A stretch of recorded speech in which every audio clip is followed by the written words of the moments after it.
Welcome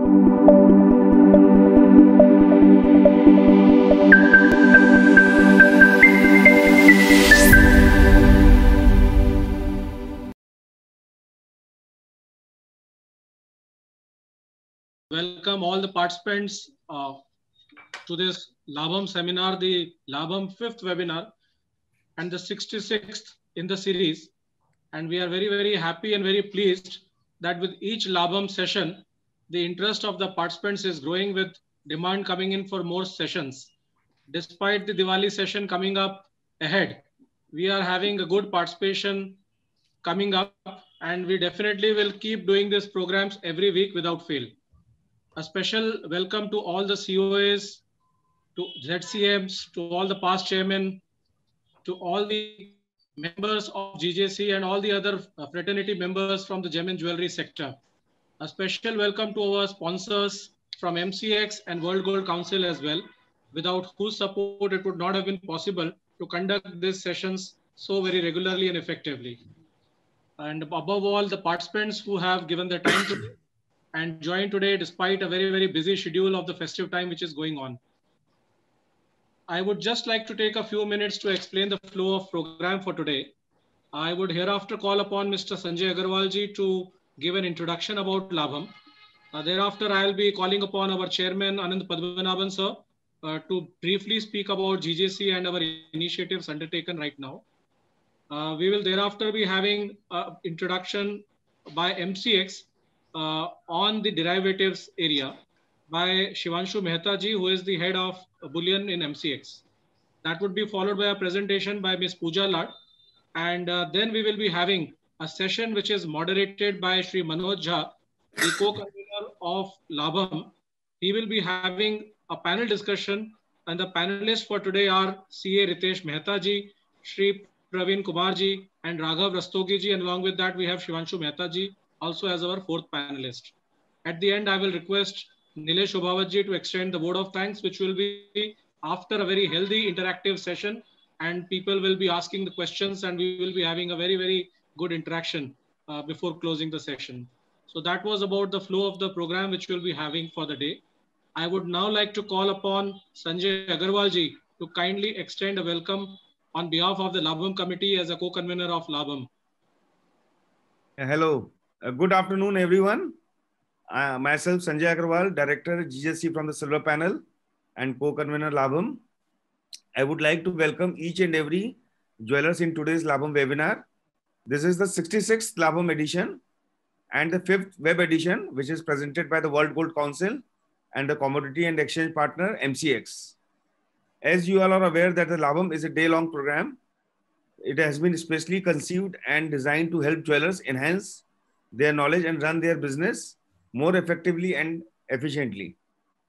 In these difficult times, we are coming up with the new topics of Labham, which will definitely help jewelers to grow the business and also to operate smoothly. Team Labham always concentrate on the topics which will help jewelers in all the aspects of the business. We have always tried our level best to rope in the good speakers for this event. It has conceptualized Labham as a medium to help transition from unorganized to organized mode of the business. In the previous Labham event, we covered the important topics of the industry, which was the GST on the job work for the gem and jewelry sector. In future, we will definitely come up with the new topics, and if you guys have any suggestions regarding this, please share with us. Thank you. Thank you so much, Sanjay ji. Those kind words will encourage us to go along a way forward and definitely have many more such sessions. I would now like to call upon our chairman, respected chairman, Anand Padmanabhan ji, to kindly extend his welcome and also give a brief about GJC and the initiatives which we are currently undertaking. Jai Shri Ram. A very good afternoon to all our friends from gem and jewelry industry, Mr. Shivanshu Mehta from MCX, our panelists today, Mr. Raghav Rastogi, Mr. Ritesh Mehta, Mr. Praveen Kumar, our co-conveners, Mr. Manoj Ji, Mr. Sanjay Agarwal, my COAs, ZCM members, past chairmen, GJC members, our secretary, Mr. Vishal, and GJC team. This is 66th Labam. And every time we have been changing from what we have been doing. And especially last 2 years, under the dynamic leadership of our past vice chairman, late Sri Shankar Senji, who brought in a lot of changes in this, especially the panel discussion, which became very lively and more attractive to all the participants and the jewelers. That's why the numbers have been increasing, even though we have been doing it every week, and the subjects has been different, what we have been doing from last week. Other than this, GJC of late have been involved in GJS Virtual, which is a platform after pandemic, which has become very important. We are not able to conduct physical shows, even though just now they have allowed, and we are going to do our first PMI show in the first week of January in Bangalore. We will be sending special invitations to the select jewelers to be part of it. Our GJS Virtual, we are coming up with the second edition, December 1st week. We expect all the jewelers to join the platform. One of its kind with international standards. You can have a one-to-one with all the participants, 46 participants. And especially after Diwali, when you run out of your stocks and you'll not be able to travel to other places, take this opportunity of walking into GJS Virtual, and whatever you see there, the quality will be the same when it is on your table. So I welcome all of you to this Labam program, and also join in our other projects too. Yes, Vishal, you can go ahead. Thank you so much, Chairman. Definitely, we would welcome all the participants to join in our very many initiatives going on in the coming months, and particularly in this coming quarter. Virtually, we have been very successfully, definitely able to take forward many more events, and Labam is just one amongst those. But nonetheless, for moving ahead, I will now like to call upon Shivanshu Mehta ji, who is the head for bullion at MCX. Shivanshu Mehta ji holds a key portfolio of precious metals business at India's #1 commodity exchange, which is earning almost 99% of market. Over the years, he has enriched the market space with innovative products. Into his recent credit, which is success launch of first ever deliverable 1 gram gold contract, the Gold Petal Futures. This product has seen record successes. Shivanshu ji has over 20 years of experience in the commodity markets, specifically the non-ferrous and precious metals. And he has spent many years with the Aditya Birla Group, Hindalco, which is one of the global names in non-ferrous metals, and is also very well known for its strong relationship with the bullion and jewelry value chain sector. May I now call upon Shivanshu ji for his brief introduction about MCX. Thank you, Vishal ji, for the introduction. At the outset, I once again thank Sri Padmanabhan ji, Manoj Jha ji, Sanjay ji, and yourself, Mr. Vishal Gakhar, along with the member fraternity of the GJC for giving us this opportunity to be part of Labam. So as the leading bullion exchange and the leading commodity exchange, it is incumbent upon MCX to continuously strive for the benefit of the bullion and jewelry physical industry. And this can be, or rather this has been, by virtue of firstly a price which is seen as a domestic benchmark, which provides a three-way cover for our jewelers. It helps them manage the price risk in terms of the gold prices or the silver prices internationally, the continuously changing custom duty tariff, along with the exchange rate of currency. So therefore, it is not any strange coincidence, and it is a matter of pride that for us, that most transactions which are held across the country, the reference price utilized for them is MCX plus minus. So along with futures, we have also launched options and indices recently, thereby providing our jeweler fraternity multiple ways in which to lock in prices, to use their capital efficiently where it should be used, which is the physical market, and yet immunize or safeguard or ensure their fabrication margins from any price volatility. As you have seen since the period of lockdown, prices of gold and silver have remained extremely volatile. In such times, commodity exchanges, especially the domestic commodity exchanges whose prices correlate excellently with the domestic spot prices as well to the degree of 98, 99%, it is thereby that jewelers are able to utilize these prices for efficient hedging and price discovery. Apart from this, the liquidity which an exchange has is basically the biggest asset.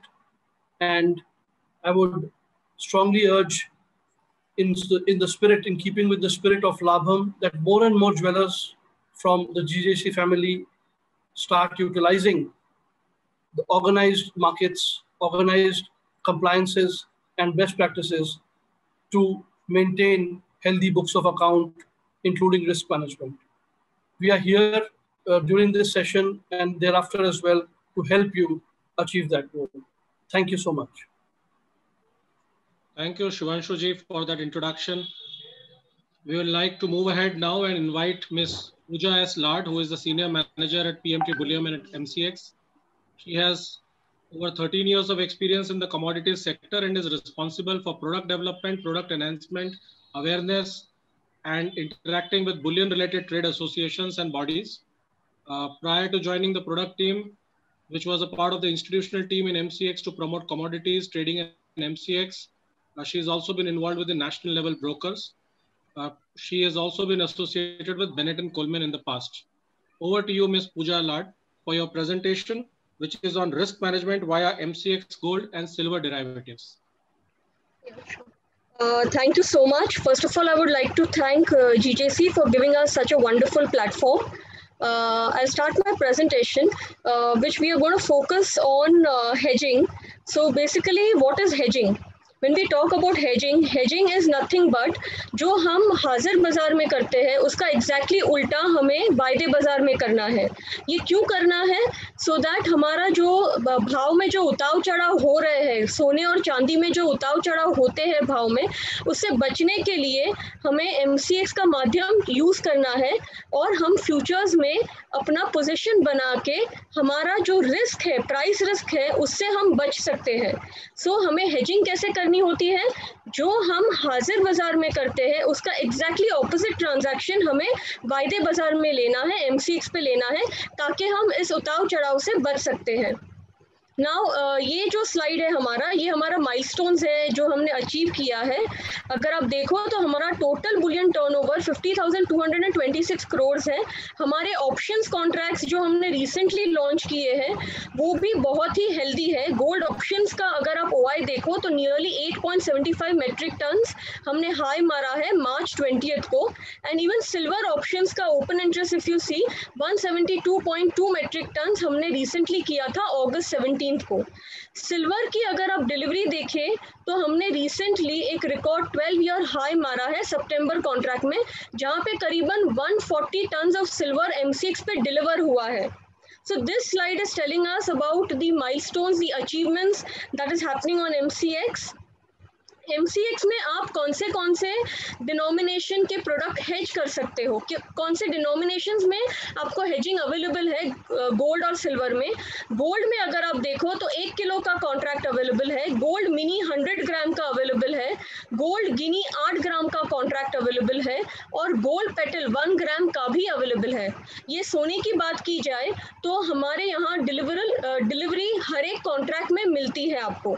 ये delivery जो होती है वो कॉमरेज कॉमरिस्क account में होती है। कॉमरिस्क account मतलब एक इलेक्ट्रॉनिक प्लेटफॉर्म है जिसके थ्रू आपको डिलीवरी मिलती है। जैसे कि शेयर बाजार में डीमैट होता है, वैसे ही कमोडिटी में कॉमरिस्क होता है, जिसमें आपको इलेक्ट्रॉनिक फॉर्म में आपको मेटल मिल जाता है और आप आपके क्लाइंट लेवल पे आप देख सकते हो कि आपके अकाउंट में कितना सोना पड़ा है। वैसे ही चांदी में हमारे यहाँ 30 किलो का कॉन्ट्रैक्ट है, सिल्वर मिनी 5 किलो का कॉन्ट्रैक्ट है और सिल्वर माइक्रो 1 किलो का कॉन्ट्रैक्ट है। ये सारे जो कॉन्ट्रैक्ट्स है सोने चांदी के, ये सारे डिलीवरी होते हैं MCX पे। अगर आप पूछो कि हमें कितना मार्जिन देना पड़ता है जब हम सोना बुक करते हैं MCX पे, प्राइस बुक करते हैं, तो हमें पूरा पैसा देने की ज़रूरत नहीं है। सोने के लिए हमें मिनिमम सिर्फ 6% मार्जिन लगता है, या span base depending on volatility थोड़ा 6 to 8% मार्जिन लगता है सोने में। और अगर आप सिल्वर चांदी की बात की जाए तो चांदी में करीबन 10 से 12% मार्जिन अपने को लगता है। मतलब अपने को पूरा पैसा नहीं भरना है, सिर्फ ये मिनिमम मार्जिन भर करके हम MCX पे अपना पोजीशन ले सकते हैं। अभी इसे हेजिंग में कैसे हमें इस्तेमाल करना है, अगर कोई कस्टमर आता है अपनी दुकान में और वो प्राइस फिक्स कर लेता है और अपने को टोकन देता है, समझो 10,000 रुपये उसने टोकन दिए हैं और प्राइस फिक्स कर लेता है, तो हमें क्या करना है, इसका मतलब अगर उसने प्राइस फिक्स किया है, इसका मतलब ये होता है कि हमने कस्टमर को बेच दिया है। तो यहाँ पे ये एग्जाम्पल में मैंने दिखाया है कि 56,000 पे कस्टमर को हमने बेच दिया। एग्जैक्टली ऑपोजिट हमें करना है MCX फ्यूचर्स पे। क्या करना है, हमने कस्टमर को बेच दिया, सेल कर दिया, हमें MCX को खरीद लेना है। जो भी भाव हो उस भाव पे हम खरीद लेंगे। अभी कल भाव ऊपर भी जा सकता है या तो नीचे भी जा सकता है। अगर हम रॉ मटेरियल खरीदने जाए और भाव ऊपर चला गया तो क्या होगा, हमारी जेब से हमें रॉ मटेरियल महंगा गिरेगा और हमारी जेब से वो पैसे जाएंगे। बट अगर हम MCX पे हेज करते हैं तो हमें MCX से उसका फायदा होगा। यहाँ पे एग्जाम्पल में दिया है कि अगर भाव हमने जो कस्टमर को बेचा था 56,000 पे और रॉ मटेरियल खरीदते वक्त हमारा भाव 57,400 हो गया, तो क्या होता है कि फ्यूचर्स में हमने वो टाइम बाय किया था, अभी हम फ्यूचर्स बेच देंगे जब हम रॉ मटेरियल खरीदते हैं, तो 1,400 रुपये जो हमें हमारी जेब से देना पड़ेगा रॉ मटेरियल के लिए, वही 1,400 रुपये हमें MCX से मिल जाएंगे। कहने का ये मतलब है कि MCX को हमें सिर्फ हेजिंग के लिए इस्तेमाल करना चाहिए। ये बहुत ही अच्छा प्लेटफॉर्म है, इससे हम भाव में जो उतार चढ़ाव होता है उससे हम बच सकते हैं। अभी ऑप्शंस करके भी हमें लॉन्च किया है। Options is nothing but medical insurance की तरह होता है, जहां आपको सिर्फ एक छोटा सा प्रीमियम पे करना होता है और आप ऑप्शंस खरीद सकते हो। अभी बहुत सारे ज्वेलर्स हमारे प्लेटफॉर्म पे ये स्कीम चलाते हैं जहां पे वो क्लाइंट को ऑफर करते हैं कि आप दिवाली का प्राइस लो या तो अभी का जो प्राइस है वो, उसमें से कोई भी जो भी प्राइस कम होगा वो प्राइस पे हम आपको डिलीवरी देंगे। वो कैसे संभव है, क्या करता है ज्वेलर, बाय पुट कर लेता है करंट प्राइस पे, और करंट प्राइस समझो है 48,000, उस पे 1% सिर्फ प्रीमियम लगता है, वो है 480 रुपीज।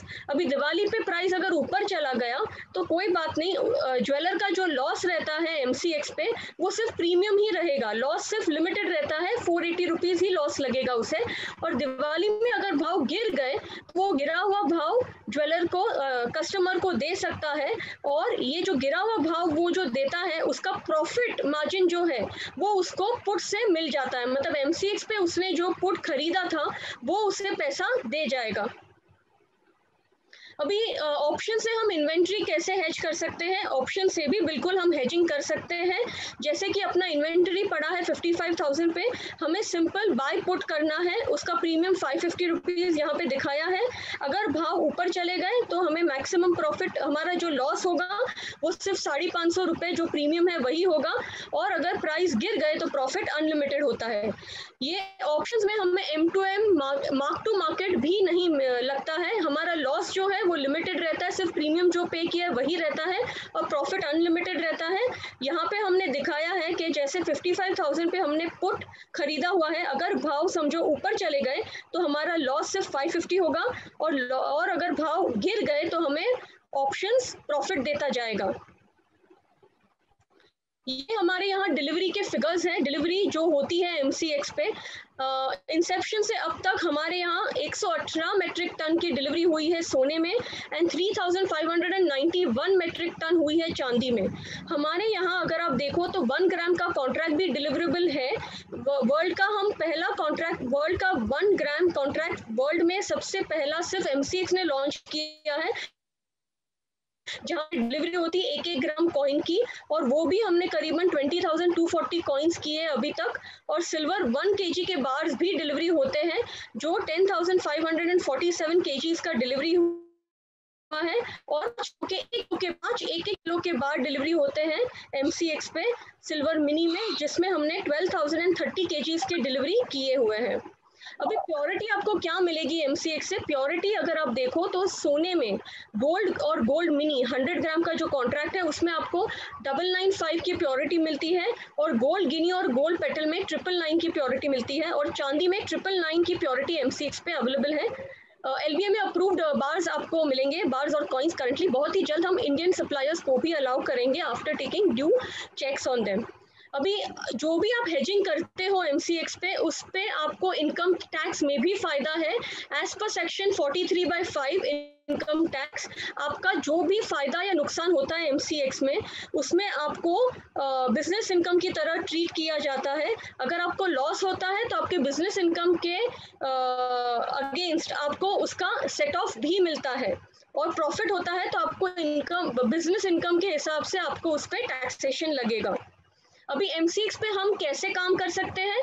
MCX पे हमें काम करने के लिए हमें सिंपल कोई भी मेंबर जो है MCX का, जिसे हम ब्रोकर बोलते हैं, करीबन 650 प्लस ब्रोकर्स है पैन इंडिया, पूरे इंडिया में। हम उसके पास अकाउंट खोल सकते हैं, सिंपल KYC करके एक अकाउंट, कमोडिटी अकाउंट खोल सकते हैं, और हम ट्रेडिंग चालू कर सकते हैं, हम हेजिंग कर सकते हैं MCX पे।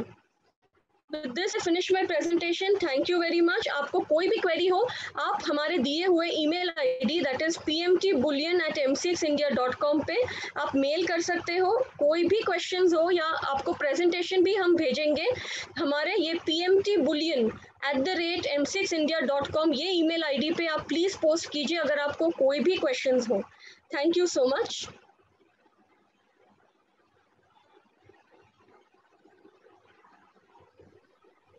Thank you so much, Ms. Pooja.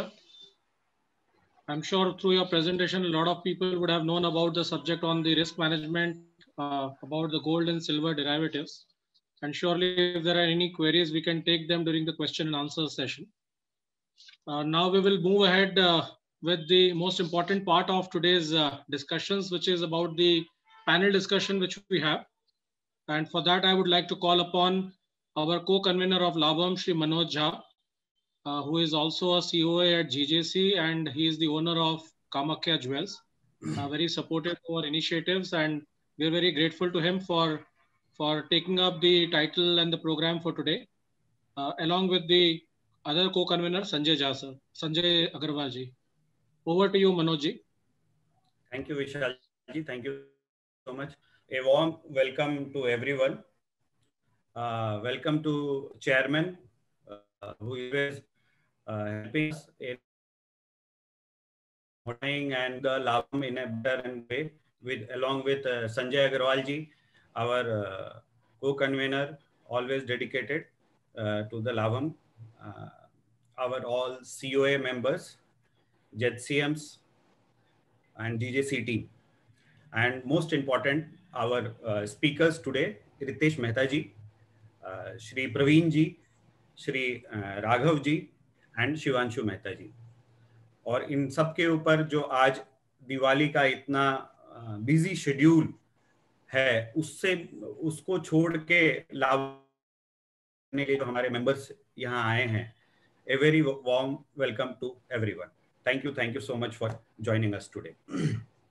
आज का पैनल डिस्कशन स्टार्ट करने से पहले मैं अपने वाइस चेयरमैन और लाभम के जो कन्वीनर थे श्री शंकर भाई को याद करना चाहूँगा। उनके आशीर्वाद से ही आज हम ये लाभम और अच्छे रूप से कर पा रहे हैं, प्लस उनका योगदान जीजेसी और हमारी इंडस्ट्री कभी भूल नहीं सकेगी। अब लाभम, एज यू ऑल नो, कि ये कॉम्प्लायंस का प्रोग्राम है। हम चाहते हैं, जीजेसी चाहती है कि देश के हर कोने में जितने भी ज्वेलर हैं उनको कभी भी किसी तरह का कॉम्प्लायंस का इशू आ रहा है, लेटेस्ट जो भी अपडेट्स होते हैं, चाहे जीएसटी पे हो, इनकम टैक्स पे हो, टीसीएस पे हो, किसी भी चीज़ों पे, तो उनकी जो भी दुविधाएं हैं उनको दूर करने के लिए हमने जो दृढ़ संकल्प लिया है वो जीजेसी इस प्लेटफॉर्म लाभम के थ्रू करती है। साथ ही साथ हमने नया थोड़ा सा एक इंट्रोड्यूस किया है, जो आप अपने बिजनेस को और आगे कैसे बढ़ाएं, उसमें कंफर्टेबली कैसे अपने सेल्स को बढ़ाएं, अपने कस्टमर रिलेशंस को कैसे बढ़ाएं, उसका भी थोड़ा सा अंश हमने नया पिछले कुछ लाभम्स में ऐड किया है, जिसके लिए आज हमारे प्रवीण जी ज्वाइन हुए हैं। तो आज का जो टॉपिक है, पहले एक टैक्स कॉम्प्लायंस एंड अपडेट्स, जो हमने आज मिक्स रखा है, जो भी हमारे मेंबर्स ने क्वेश्चंस भेजे थे, उनकी जो दुविधाएं थी उसको दूर करने के लिए हमारे रितेश मेहता जी को आज हमने बुलाया है, और उसके लिए उन्होंने टैक्स कॉम्प्लायंस के सभी जो क्वेश्चंस आए थे उसको आज एड्रेस करेंगे। फिर डॉक्यूमेंटेशन ऑफ जो ट्रांजिट ऑफ गुड्स है उसको एड्रेस करेंगे, और उसके बाद हम जो है अपने कस्टमर से कैसे हम रेपो बिल्ड करें मैक्सिमम, वो उस चीज को बताने के लिए प्रवीण जी हमें बताएंगे, प्रवीण जी और राघव जी। पहले मैं अपने पैनलिस्ट जो हैं उनको इंट्रोड्यूस करना चाहूंगा।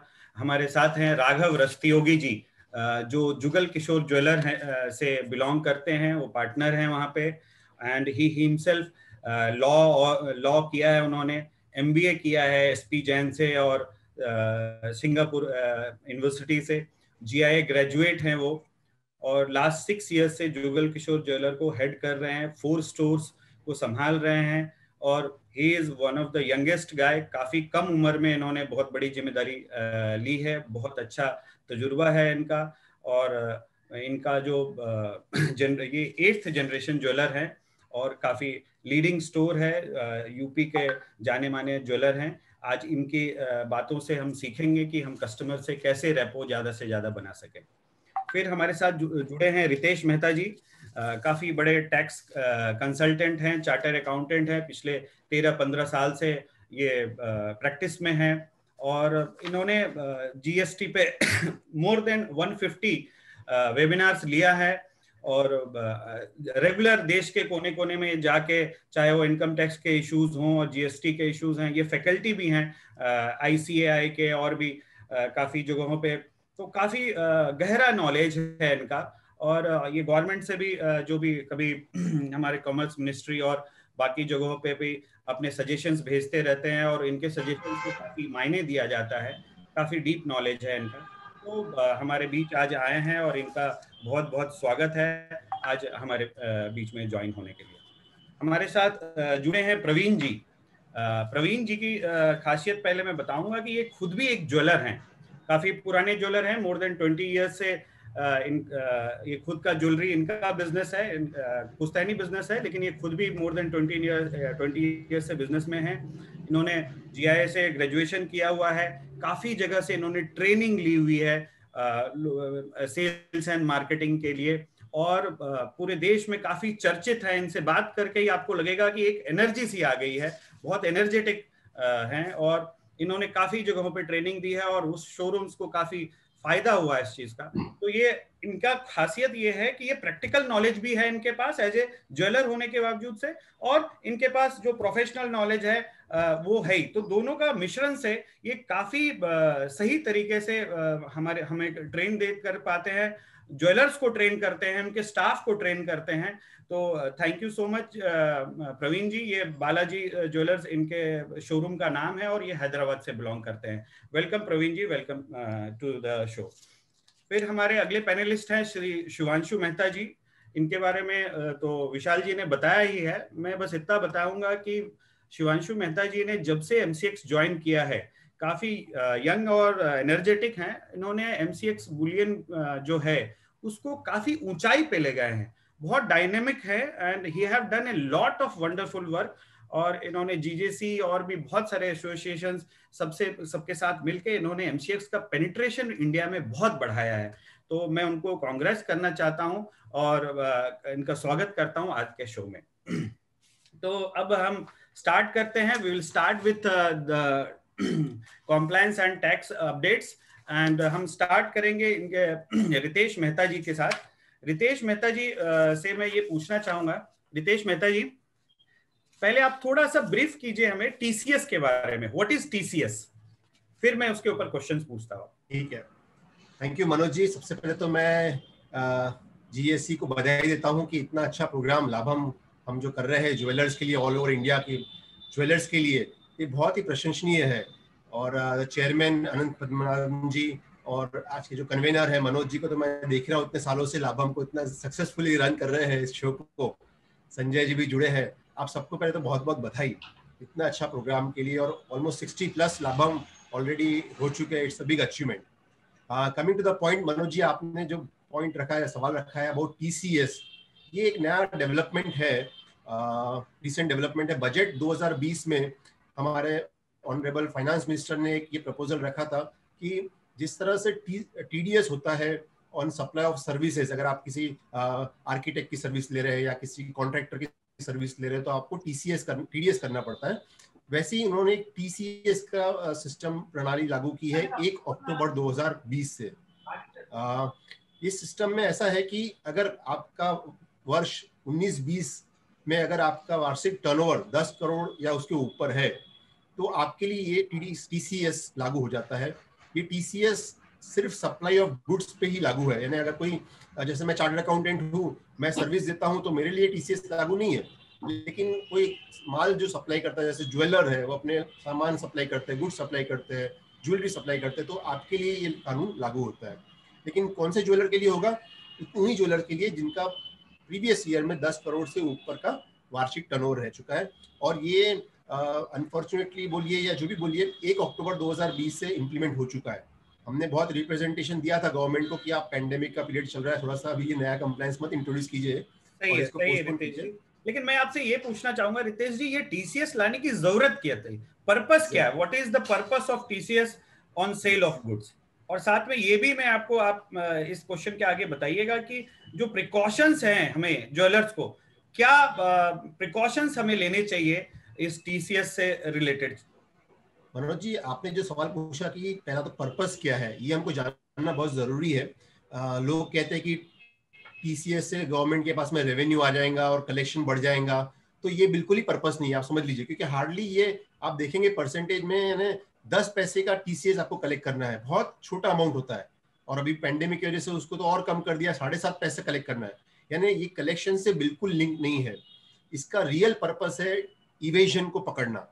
गवर्नमेंट ने अभी पूरा डिजिटाइज हो रहा है ये प्रणाली, सिस्टम आप देखेंगे पिछले 3-4 वर्ष में पूरा तरह से डिजिटाइज हो रहा है और हर चीज सिस्टम पे अवेलेबल है। आपने किसी को माल सप्लाई किया है, मान लीजिए आपने किसी को 1 करोड़ का माल सप्लाई किया है और उस सामने वाले ने उसको इवेड करने के हिसाब से उसने उसको रिकॉर्ड पे नहीं लिया, बुक्स में नहीं लिया और उसको आउट ऑफ बुक्स रखा और आगे उसने सप्लाई कर दिया without showing it to income tax, उसका प्रॉफिट लॉस दिखाया बिना, तो ये तुरंत उसके ट्रैक में आ जाएगा। क्योंकि जैसे ही आपने उसका टीसीएस किया है, आप उसका रिटर्न फाइल करोगे कि मैंने सामने वाले को इतना टीसीएस कलेक्ट किया है, वो उसका पूरा टर्नओवर, उसका पूरा ट्रांजैक्शन बुक्स में आ जाएगा। तो बेसिकली टीडीएस और टीसीएस का सिस्टम ही है कि जो आउट ऑफ बुक्स अगर कोई ट्रांजैक्शन करता है उसको ट्रैक करने को, उसको रिकॉर्ड करने को। पिछले 4-5 वर्षों में बहुत ज्यादा डिजिटाइज हो रहा है सिस्टम और हर किसी का, मैं कह सकता हूँ इनकम टैक्स डिपार्टमेंट के पास में पूरी कुंडली मौजूद है। ऐसा नहीं है कि हम जितना बताएंगे उतना ही उनको पता है, हमसे ज्यादा उनको हमारे बारे में पता है। हम आर्टिफिशियल इंटेलिजेंस का इतना भरपूर यूज हो रहा है इनकम टैक्स डिपार्टमेंट में कि हर किसी का प्रोफाइल बनके तैयार है। मनोज जी, मैं जैसा आपका एग्जाम्पल लेता हूँ तो इनकम टैक्स वाले को पता है कि आपने कितना फॉरेन ट्रिप, कितनी बार फॉरेन ट्रिप किया, या आप कोई बड़ा इन्वेस्टमेंट कर रहे हैं या बड़ा एक्सपेंडिचर कर रहे हैं, तो सारा डिटेल उनके पास में मौजूद है। करेक्ट। मैं टीसीएस पे वापस आना चाहूंगा। मैं आपसे ये पूछ रहा था कि मान ले मेरा टर्नओवर 10 करोड़ के ऊपर है और सामने एक पार्टी है जिसका 50 लाख से ऊपर हमने लास्ट ईयर सेल किया है और एक पार्टी है जिससे 50 लाख से नीचे सेल किया है, तो वो दोनों पार्टी में लगेगा कि केवल 50 लाख के ऊपर जो है उनके लिए लागू होगा? टीसीएस का बहुत क्लियर कंसेप्ट है। पहले तो एक कंडीशन है कि लास्ट ईयर आपका टर्नओवर 10 करोड़ के ऊपर होना चाहिए। मान लीजिए वो आप सेटिस्फाई करते हैं तो आपको टीसीएस का प्रोविजन अप्लीकेबल होगा। लेकिन 1 अक्टूबर के बाद में आपका जो सप्लाई है ना, 1 अप्रैल से उन्होंने काउंट किया, 1 अप्रैल से 30 सितंबर तक 50 लाख से ज्यादा का कलेक्शन आपको उस पार्टी से आना चाहिए।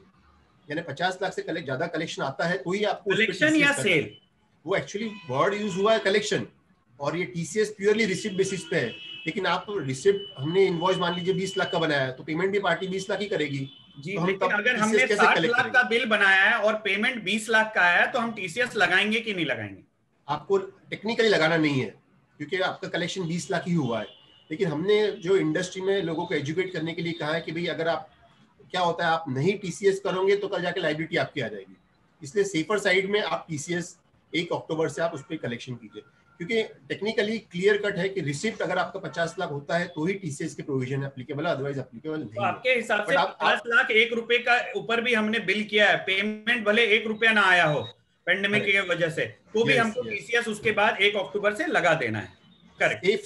सेफ साइड में आप लगा लीजिए और उसको भर दीजिए, क्योंकि आपका भी कंप्लायंस हो जाता है और सामने वाले को भी कोई फर्क नहीं पड़ता, क्योंकि उसका ये बहुत बड़ा कंफ्यूजन है, कलेक्शन हुआ है या नहीं। मेजरली कलेक्शन पे जी। साथ में आपसे ये भी पूछना था कि टीसीएस को इनकम टैक्स की लायबिलिटी से कैसे एडजस्ट करते हैं? टीसीएस और टीडीएस बेसिकली आपका कोई खर्चा नहीं है, ये एक प्रकार से एडवांस टैक्स है।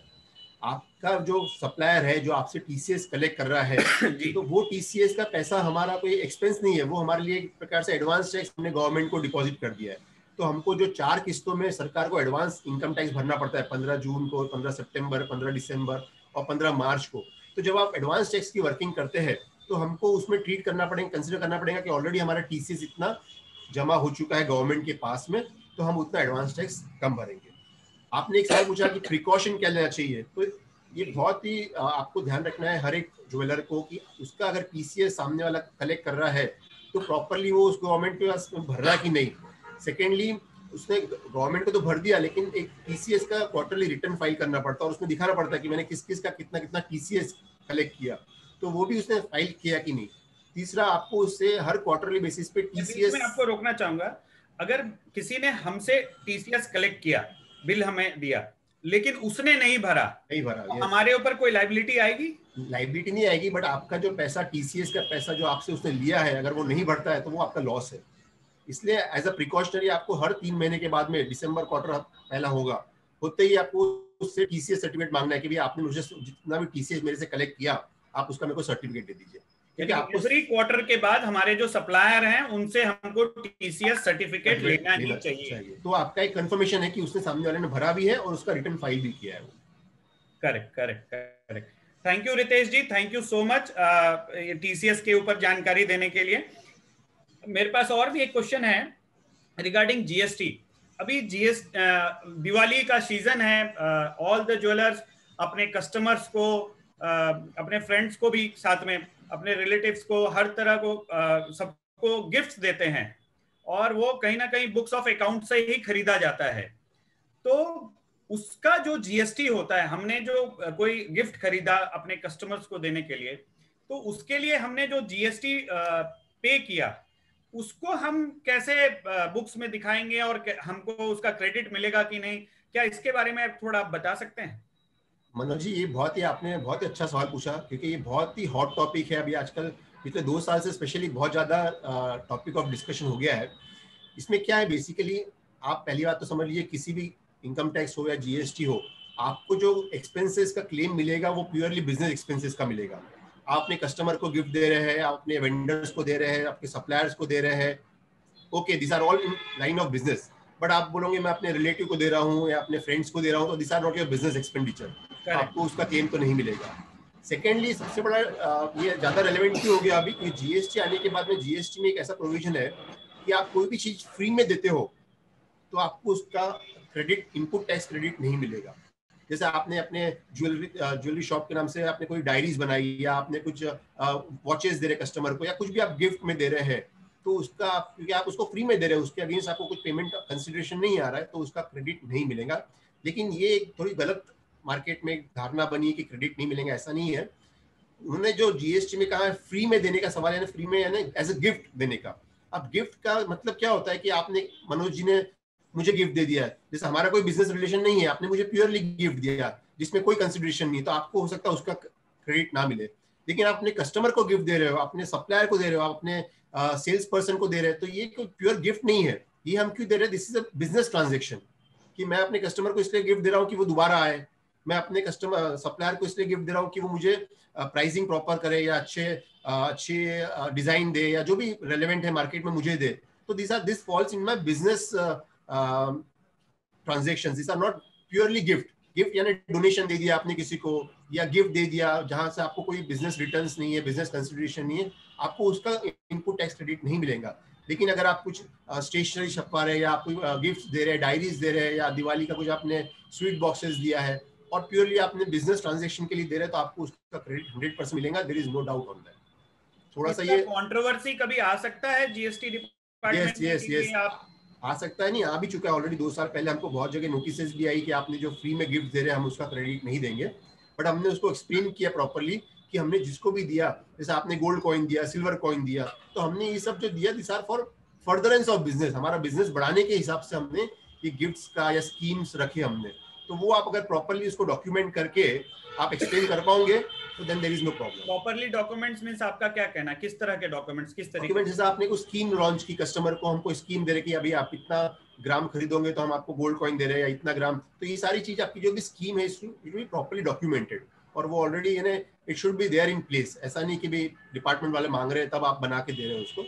वो सब चीजें तो आपकी बातों से ये क्लियर होता है कि जो दिवालियों में हम कस्टमर्स को गिफ्ट दे रहे हैं उसका जो हम बाइंग करेंगे उसका जो जीएसटी होगा उसका जीएसटी इनपुट मिलेगा, लेकिन उसका प्रॉपर डॉक्यूमेंटेशन हमको करना होगा, रखना होगा. राइट रितेश? बिल्कुल बिल्कुल. रितेश भाई एक क्वेश्चन है.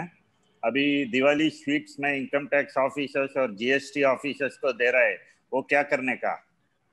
सर वो तो out of love and affection आप दे रहे हैं.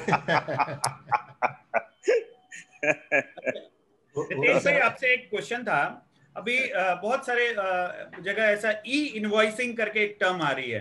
तो लोगों में ऐसा, बहुत सारे लोगों में ऐसा सोच है कि हमें लागू होता है या नहीं होता है.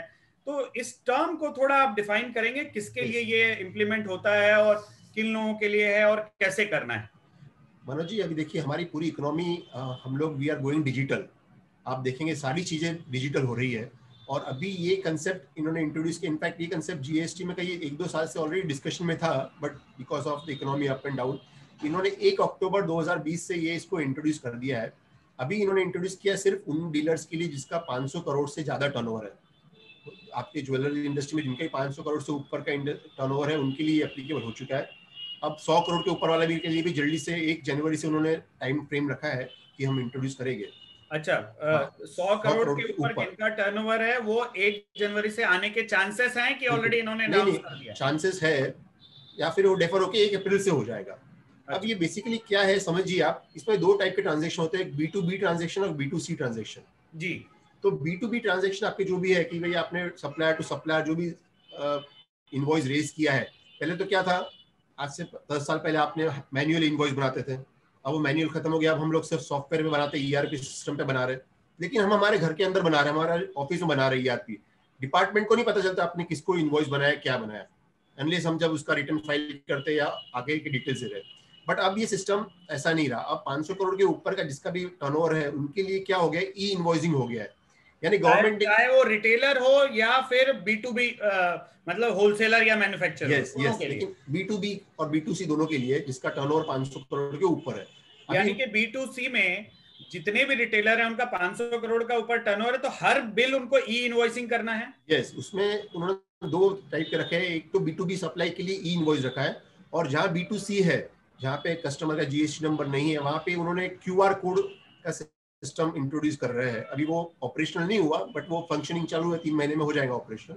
तो राइट नाउ जो B2C है जिनका 500 करोड़ के ऊपर टर्नओवर है, तो B2B तो वो ई इनवॉइसिंग करेंगे, लेकिन B2C में अभी उनको ई इनवॉइसिंग नहीं करना है. अभी नहीं करना है. अभी उनको टेम्पररी उसको रिलीफ दिया है. ई इनवॉइसिंग में QR कोड नहीं आ. यस, ई इनवॉइसिंग में क्या होगा कि आपको कोई भी इनवॉइस आपने बनाया है किसी कस्टमर के B2B, तो आपको उस इनवॉइस को गवर्नमेंट की GST साइट पे रजिस्टर करना है. जी, मैंने XYZ को 50 लाख का इनवॉइस रेज किया इतना आइटम का, आपको सारी डिटेल गवर्नमेंट की साइट पे अपलोड करना है तुरंत इनवॉइस बनाती. करेक्ट. और वो वहां पे आपको एक स्पेशल नंबर मिलेगा कि ये आपको ई इनवॉइस नंबर मिलेगा, वो आपको इनवॉइस पे डालना है. यानी वो आपका ट्रांजैक्शन गवर्नमेंट के पास रिकॉर्ड हो गया. करेक्ट. और जब वो QR कोड सिस्टम आएगा तो वो B2C के लिए शुरू हो जाएगा.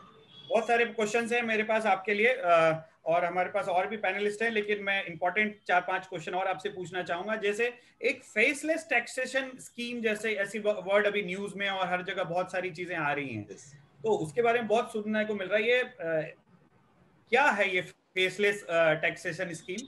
मनोज जी, एक बहुत बड़ा रेवोल्यूशन हो रहा है देश में।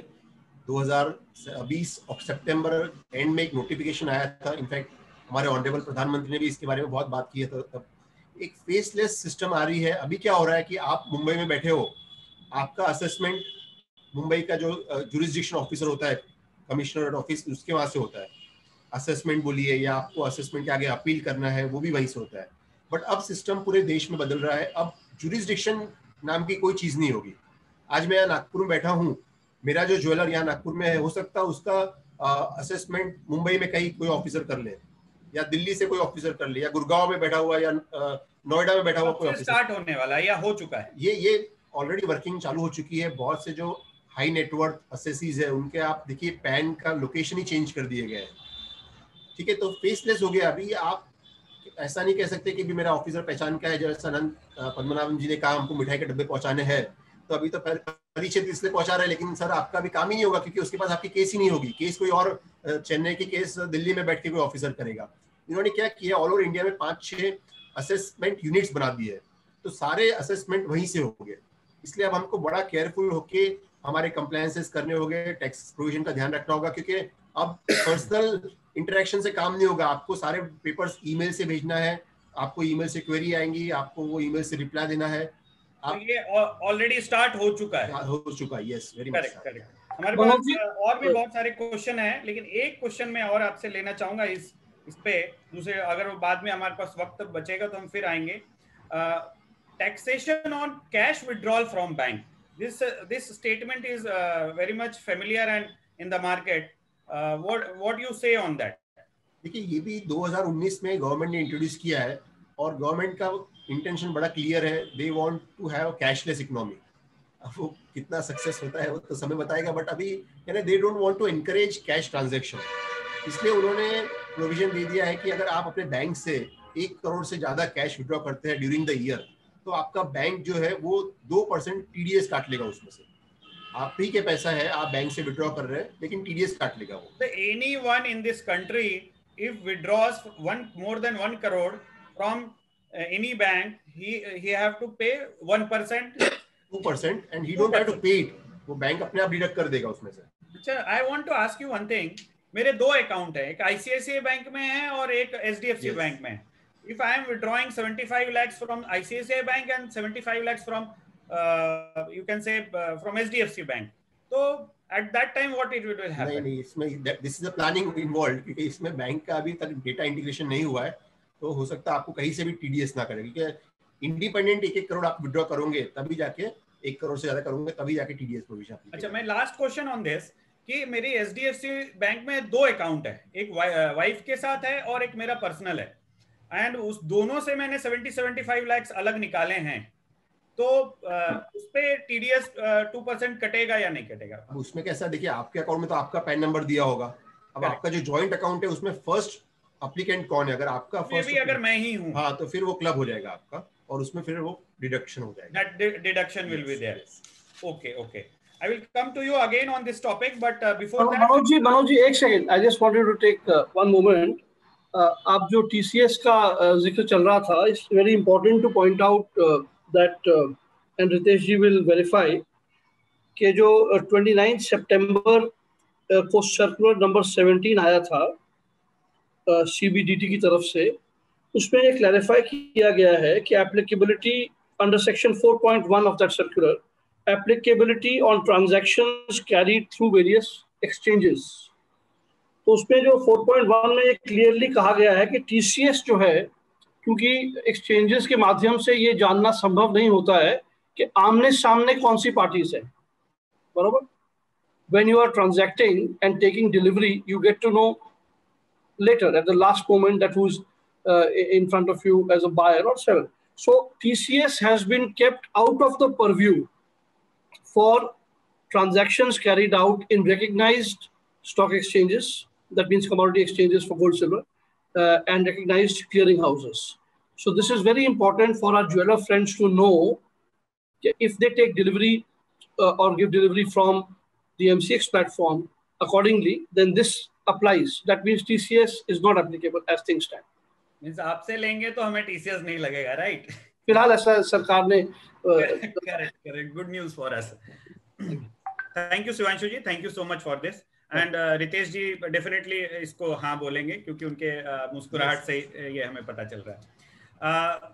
मेरा रितेश भाई आपसे एक ये क्वेश्चन था कि हमारे ज्वेलरी इंडस्ट्री में ये ट्रेंड है कि लोग ज्वेलरी लेते हैं और डिफरेंट स्टेट्स में जाते हैं, दूसरे जगह जाते हैं, और जैसे आज हैदराबाद गए वहाँ कुछ ज्वेलरी बेची, then they go to some other city, वहाँ कोई ज्वेलरी बेची, and this way they roam for 30 days and they come back to home city again. एक तो वो होता है और दूसरा एक होता है कि they go to different cities for exhibitions. तो कैन यू टेल अस कि what are the documents need to be carried out while these movements of gem and jewelry happens, so that कि नहीं तो क्या है, स्टेशनों पे, एयरपोर्ट्स पे बहुत तकलीफें आती हैं ज्वेलर्स को, खासकर जो B2B बिजनेस करते हैं, और उनको हर तरह का तकलीफ आती है और फिर वो पेपर्स बताने पड़ते हैं और उसके बाद भी उनका प्रॉब्लम सॉल्व नहीं होता है। यस मनोज जी, बहुत जेन्युइन प्रॉब्लम है इंडस्ट्री फेस कर रही है, और एक्चुअली मैं तो कंग्रेचुलेट कहूँगा कि जीजेसी ने बहुत अच्छे एफर्ट्स लिए कि एक जो ई-वे बिल नाम की जो चीज़ है जो बाकी इंडस्ट्री में है वो हमारे ज्वेलरी इंडस्ट्री के लिए नहीं है। आप लोग ने एफर्ट्स करके जो रिप्रेजेंटेशन दिए हैं मिनिस्ट्री को, उससे आप एक चीज़ से तो बच गए, लेकिन ये बहुत जेन्युइन प्रॉब्लम है। स्टेशन पे, एयरपोर्ट पे चेकिंग होती है और वो डिटेक्ट किया जाता है कि ये आउट ऑफ रिकॉर्ड है, आउट ऑफ बुक्स है। देखिए इसमें लॉ क्या कहता है, लॉ बहुत क्लियर है कि आप कभी भी गुड्स लेके जा रहे हैं, आपके साथ में इनवॉइस होना बहुत ज़रूरी है। अब जैसे इनवॉइस तो अगर हम परचेज करते हैं या सेल कर रहे हैं तो ठीक है, लेकिन हम लोग बहुत बार मूवमेंट्स होता है फॉर एग्जीबिशन पर्पस या फॉर अप्रूवल बेसिस के लिए भी हम बहुत बार ले जाते हैं कि हम अप्रूव करवाएंगे और बाद में हम उसका इनवॉइसिंग करेंगे। तो लॉ इसमें बड़ा क्लियर है, कहता है कि आपको एक डिलीवरी चालान का सिस्टम मेंटेन करना होगा। आपको अपने जो शॉप का डिलीवरी चालान है उसके साथ में आपको गुड्स मूव करने पड़ेंगे, और वो डिलीवरी चालान में सारी डिटेल्स होने चाहिए। आपका GST नंबर है, आप कहाँ ले जा रहे हैं, कौन से एरिया में जा रहे हैं, क्या क्या डिस्क्रिप्शन ऑफ गुड्स है, और it should be pre numbered. ऐसा नहीं कोई भी आपने डिलीवरी चालान उठा लिया, it should be a pre numbered delivery challan, और अकॉर्डिंगली उस डिलीवरी चालान के अगेंस्ट आपको उस गुड्स को ले जाना है। लॉ बड़ा क्लियर है, इसमें कोई कंफ्यूजन नहीं कोई। लेकिन जैसे आज हम स्टेशन पे जा रहे हैं और वहाँ कोई भी पुलिस वाले ने हमें रोक लिया, और फिर क्या उनके पास राइट है कि जो हमारे पास डिलीवरी चालान है उसको और गुड्स को मैच करेंगे और वो हमें ट्रेन से उतार देंगे या फ्लाइट से जाने से पहले हमें रोक देंगे? इस तरह का क्या उनके पास पावर है क्या? और अगर इस तरह की चीजें हैं तो उसके लिए हम क्या कर सकते हैं? ये पावर्स हर किसी को नहीं है, कोई भी पुलिस वाला नहीं कर सकता, बट हाँ कमर्शियल टैक्स ऑफिसर है, जैसे GST ऑफिसर है, या उसके जो जुरिस्डिक्शन में जो आता है उस जुरिस्डिक्शन में उसके पास पावर है कि वो चेक कर सके। बट अगर आपके पास में प्रॉपर डॉक्यूमेंट्री एविडेंस है, और डॉक्यूमेंट्री एविडेंस है ना, आपका जो आपका डिलीवरी चालान है आपके शॉप का, ज्यादा से ज्यादा आप उसका जो प्रोक्यूरमेंट आपने जो किया है उसका इनवॉइस आपके साथ रख सकते हैं, उससे ज्यादा आपको कोई रखने की जरूरत नहीं है। This are sufficient evidence. लेकिन बहुत बार प्रोक्योरमेंट का इनवॉइस कैसे रख सकते हैं? प्रोक्योरमेंट तो बहुत लंबा चौड़ा होता है और मिक्स आता है, फिर उसमें से कुछ चीजें बनती है और वो हमारे खुद की फैक्ट्री में बहुत लोगों की बनती है। एक ये क्वेश्चन था आपसे, और साथ में इसके साथ ये भी क्वेश्चन था कि कई बार एयरपोर्ट्स पे और स्टेशंस पे जो कोई भी अधिकारी, गवर्नमेंट के अधिकारी अगर हमारे किसी स्टाफ को या हमें कहीं रोकते हैं तो वो बोलते हैं कि आपके पास मतलब आपके इस स्टाफ है कि आपके पास पावर है क्या, आपने कोर्ट से कोई ऐसी ये पेपर्स बनाए हैं क्या जो आप इसको लेके कैरी कर सकते हैं इतना बड़ा गुड्स? नहीं, ऐसा कोई कौन से लॉ में लिखा है ऐसा? कैसा है, हर पुलिस ऑफिसर या हर जो भी ऑफिसर रहता है वो अपने हिसाब से लॉ को इंटरप्रेट करने की कोशिश करता है। भारत के लॉ में ऐसे कहीं जगह नहीं, कोई भी कानून में नहीं लिखा है कि आपको कोई कोर्ट से ऑर्डर लेके जाना है तो ही आप मूव कर सकते हो।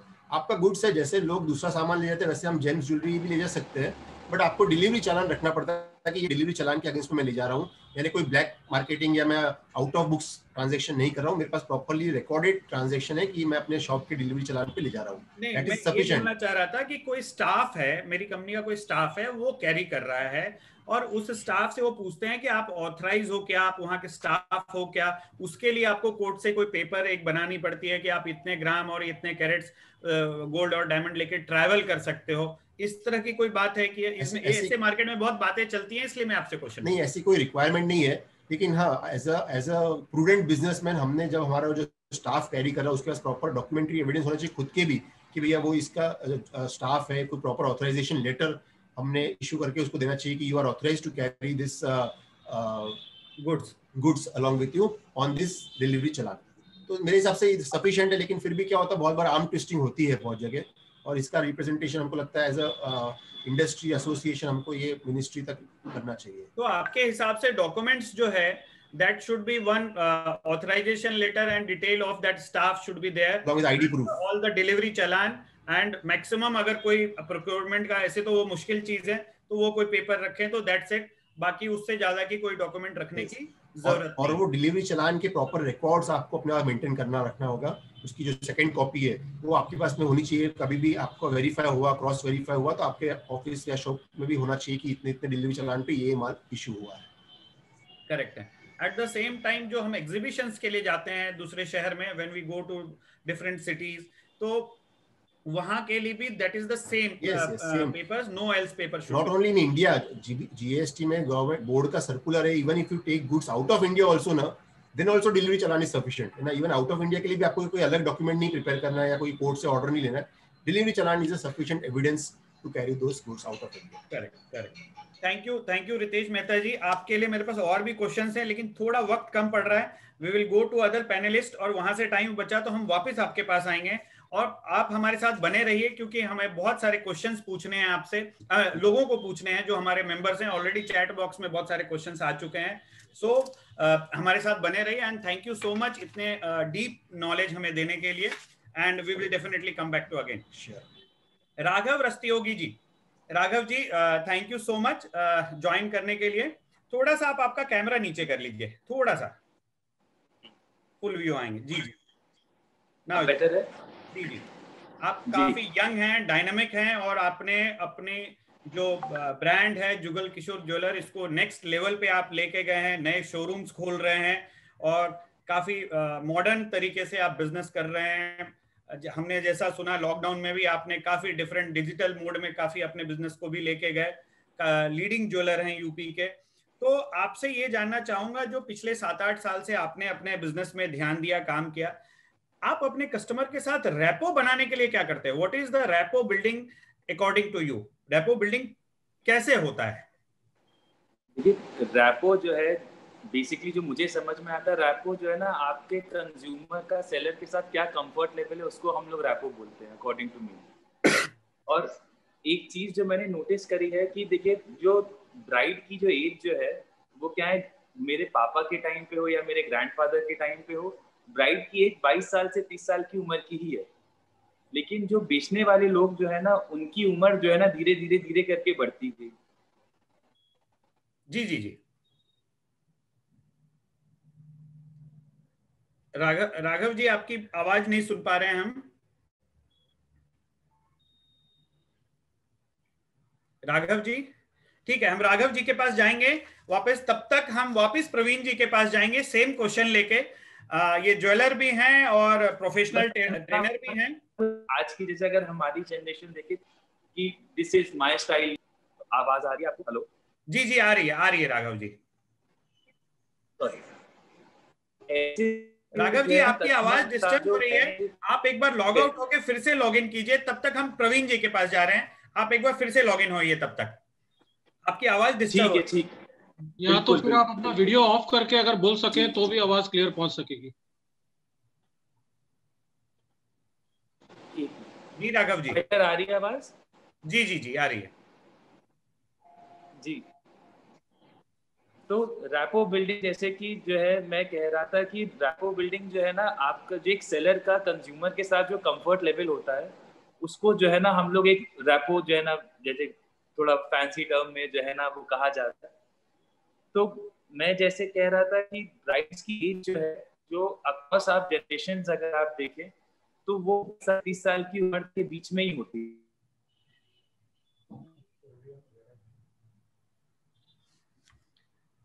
विशाल जी, हम राघव जी के पास वापस आएंगे, उनकी आवाज जो है इस समय ये समझना जरूरी है कि देखिए मैं एक बार दूसरे नेटवर्क से लॉगिन करता हूं। आप एक बार लॉगिन होइए, वापस हम आपके पास आएंगे। तब तक हम प्रवीण जी के साथ जाने जाएंगे, जो ज्वेलर भी हैं, और प्रवीण जी काफी बड़े प्रोफेशनल ट्रेनर भी हैं। स्क्रीन पे लाइए प्रवीण जी। प्रवीण जी। Yes sir. हाँ प्रवीण जी, आपसे हम जानना चाहेंगे कि what is rapport building. Rapport building आपके हिसाब से क्या है? मनोज जी, मेरा तो जो 30 साल का एक्सपीरियंस है रिटेल इंडस्ट्री का, तो मेरे हिसाब से रैपो बिल्डिंग ये नहीं जो आप खुद के बारे में सोचते हो, बट वो है जो कस्टमर आपके बारे में क्या सोचता है। That is the clear cut definition of rapport, कि what they think about you is more important, not what you think. And secondly, rapport building is all about building trust, कि एक भरोसा कैसे आप कस्टमर से जुड़े, that is all about rapport, right. So ये बहुत ही स्मार्ट पॉइंट है जो आपने आज लिया है कि रैपो बिल्डिंग क्या है। अब अगर हम देखते हैं तो हम लोग कहीं जाते हैं, इवन कटिंग कराना है या शेविंग कराना है, आई एम श्योर आप भी हो या विशाल जी हो या संजय जी हो, हर कोई अपने खास वही आदमी के पास जाएगा, खास उसी को बुलाएगा, बिकॉज उसके साथ एक रैपो जुड़ी हुई है, एक कनेक्ट बना हुआ है। So it's all about connecting, it's all about understanding, it's all about that trust factor. तो ये बेसिक रैपो है सर मेरे हिसाब से।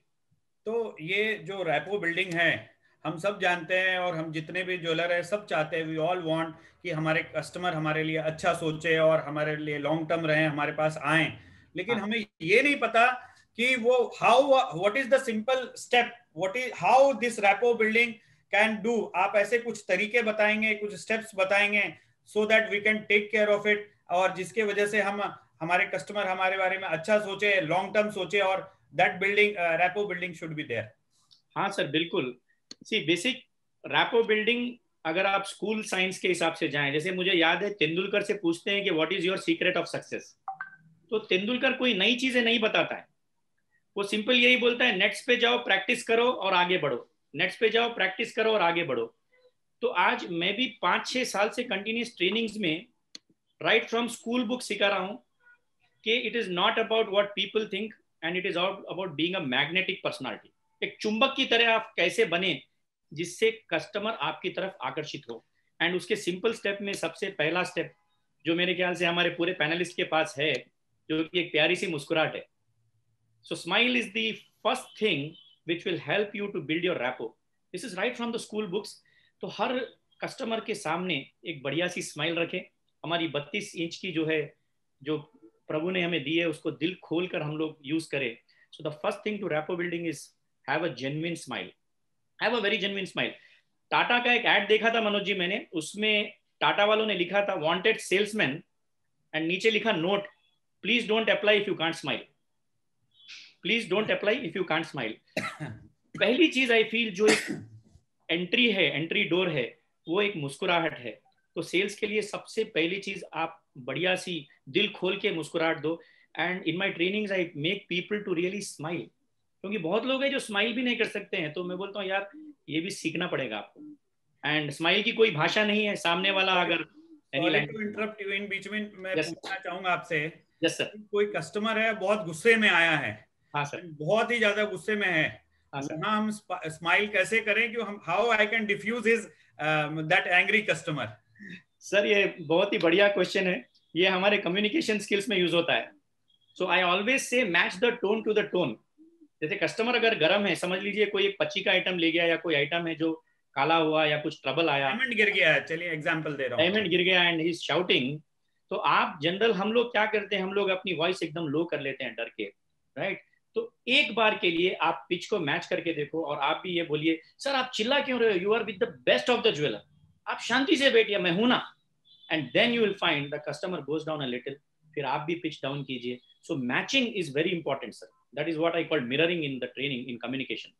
थोड़ा आपको रोकूंगा यहाँ पे, अगर कोई चिल्ला रहे हैं और मैं भी जोर से बोलूं तो शोर में बहुत बड़ा शोर नहीं हो जाए? नहीं सर, जोर के in the sense you have to match the pitch. आपको ऐसे नहीं है कि मेरे हिसाब से कोई आके उतना जोर से चिल्लाएगा भी नहीं, कोई यही बोलेगा कि सर ऐसे कैसे हो सकता है, डायमंड गिर गया। एंड देन आपको भी ये बोलना है, सर आप चिल्लाइए मत, मैं हूँ, आपको 100% बढ़िया करके दूंगा, but the pitch has to be match sir, वरना वो और चढ़ेगा ऊपर। Okay okay, go ahead. Yeah sir, so smile is the first door sir. And Raghav ji तो ऑलरेडी रिटेल में है, सो आई एम श्योर जब सेल्स के लिए किसी को लेते हैं तो पहली चीज I always tell people is उसकी स्माइल पे आप तवज्जो जरूर दें कि he has a lovely smile and it opens the door to all your relations. So that's the first key thing. And लोग इस छोटी छोटी बातों को नहीं समझते हैं sir, but it has to be inculcated in them by weapon और वॉट एवर इट इज. आपको सिखाना पड़ेगा कि आप मुस्कुराओ. एंड दूसरी चीज जो रैपो बिल्डिंग में बहुत काम आती है विच इज नेम सर. यानी ये इतनी जबरदस्त टेक्निक है जो अगर हम लोग हमारे पूर्वज जाके अगर देखते हैं कि जब रामचंद्र जी और हनुमान जी जब पुल बांध रहे थे तो रामचंद्र जी ने पत्थर छोड़ा और वो डूब गया और हनुमान जी राम करके लिखे और पत्थर तीरने लगा. तो नाम में इतना प्रभाव है सर. चेक भी नाम से ही चलता है. अंबानी जाकर वहां पे देता नहीं, उसके नाम से ही चेक चलता है. So name has lot of power and it connects people. So अपने स्टाफ को या हमको खुद को, आप कोई ऑफिसर के पास भी जाओ, उसका बार बार आप नाम लो and he feels connected to you. So very important is. Praveen ji, अगर मैं कहीं का सेल्समैन हूँ और कोई कस्टमर आ रहा है वो हमसे 10 साल बड़ा है, और उसको हम नाम लेके बुलाएं, तो कहीं ना कहीं वो उनके रिस्पेक्ट को लेके या कोई तकलीफ ना आएगी, ऐसी नहीं लगती है आपको? हाँ, बढ़िया बात है सर. उसीलिए उनके सरनेम को लेके बोल सकते हैं, गुप्ता साहब कैसे हो, अग्रवाल साहब कैसे हो. अच्छा. So we can respect them, but उनके सरनेम और उनके नाम से. एंड धीरे धीरे आप बात करते हुए अगर उनका नाम पूछ लोगे, आई एम श्योर वो और ज्यादा कनेक्ट होंगे.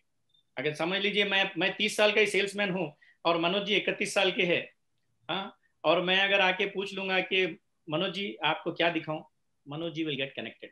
सो name is a very strong thing. And conversation में आप जहां जहां चांस मिलता है नाम लीजिए, आपका कनेक्शन बढ़ता जाएगा सर, बढ़ता जाएगा. And you will find they come closer to you. वापस थोड़ा आपको इंटरप्ट करूंगा इस पे. हाँ सर. कहीं बहुत जगह ऐसा होता है, जैसे आज हम फ्लाइट में जाते हैं या कहीं भी, मतलब बहुत ऐसे जगह जो स्टाफ होते हैं वो हमेशा सर या मैडम ऐसे करके ही ज्यादातर अप्रोच करते हैं, नाम लेके नहीं अप्रोच करते हैं. yes. तो वो कौन सा तरीका आपके हिसाब से सही है, नाम लेके या फिर वो आए तो उनको हम सर या मैडम करके बात करें? सर स्टार्टिंग में इट कैन बी सर और मैडम. एंड जैसे रैपो हमको बिल्ड करनी पड़ती है sir. Rapport is not an immediate thing, और वो रैपो बिल्ड होती है ड्यूरिंग द कॉन्वर्सेशन. तो जैसे ही वो बैठ गए, माल देख रहे हैं, आप फ्लाइट में भी बैठे हैं किसी के पास, हेलो मैडम कैसे हो, पहले तो आप पूछ सकते नहीं कि can I know your name. हो सकता है कि कुछ तमाचा ही पड़ जाए, राइट. सो स्टार्टिंग में you will say hello ma'am कैसे हो, and then as you go along you will ask okay what's your good name, and then she will surely open up and say I am so and so so and so.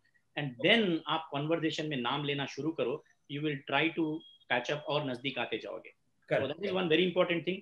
And secondly I always tell, छोटी चीजों पे ध्यान देता हूँ sir. Spelling is a very important thing. बहुत बार देखता हूँ मैं, people immediately correct you as soon as you write wrong thing. तो कस्टमर को आप उसकी स्पेलिंग भी पूछिए, प्रॉपरली लिखिए और give the book to the customer and it will connect. Yes, a lot of times हम कस्टमर का गलत नाम लिख देते हैं तो वो उससे उनको बहुत इरिटेशन होता है. People do not feel nice. मेरे पास बहुत होता है. हमारे साउथ में नाम है Sridevi and SREE and SRI. That's how. So that is one very strong thing. And ये सबसे स्ट्रॉन्ग है सर, जो जादू की पोटली है ये रैपो बिल्डिंग की, ये है क्वेश्चंस. क्वेश्चंस में इतना पावर है.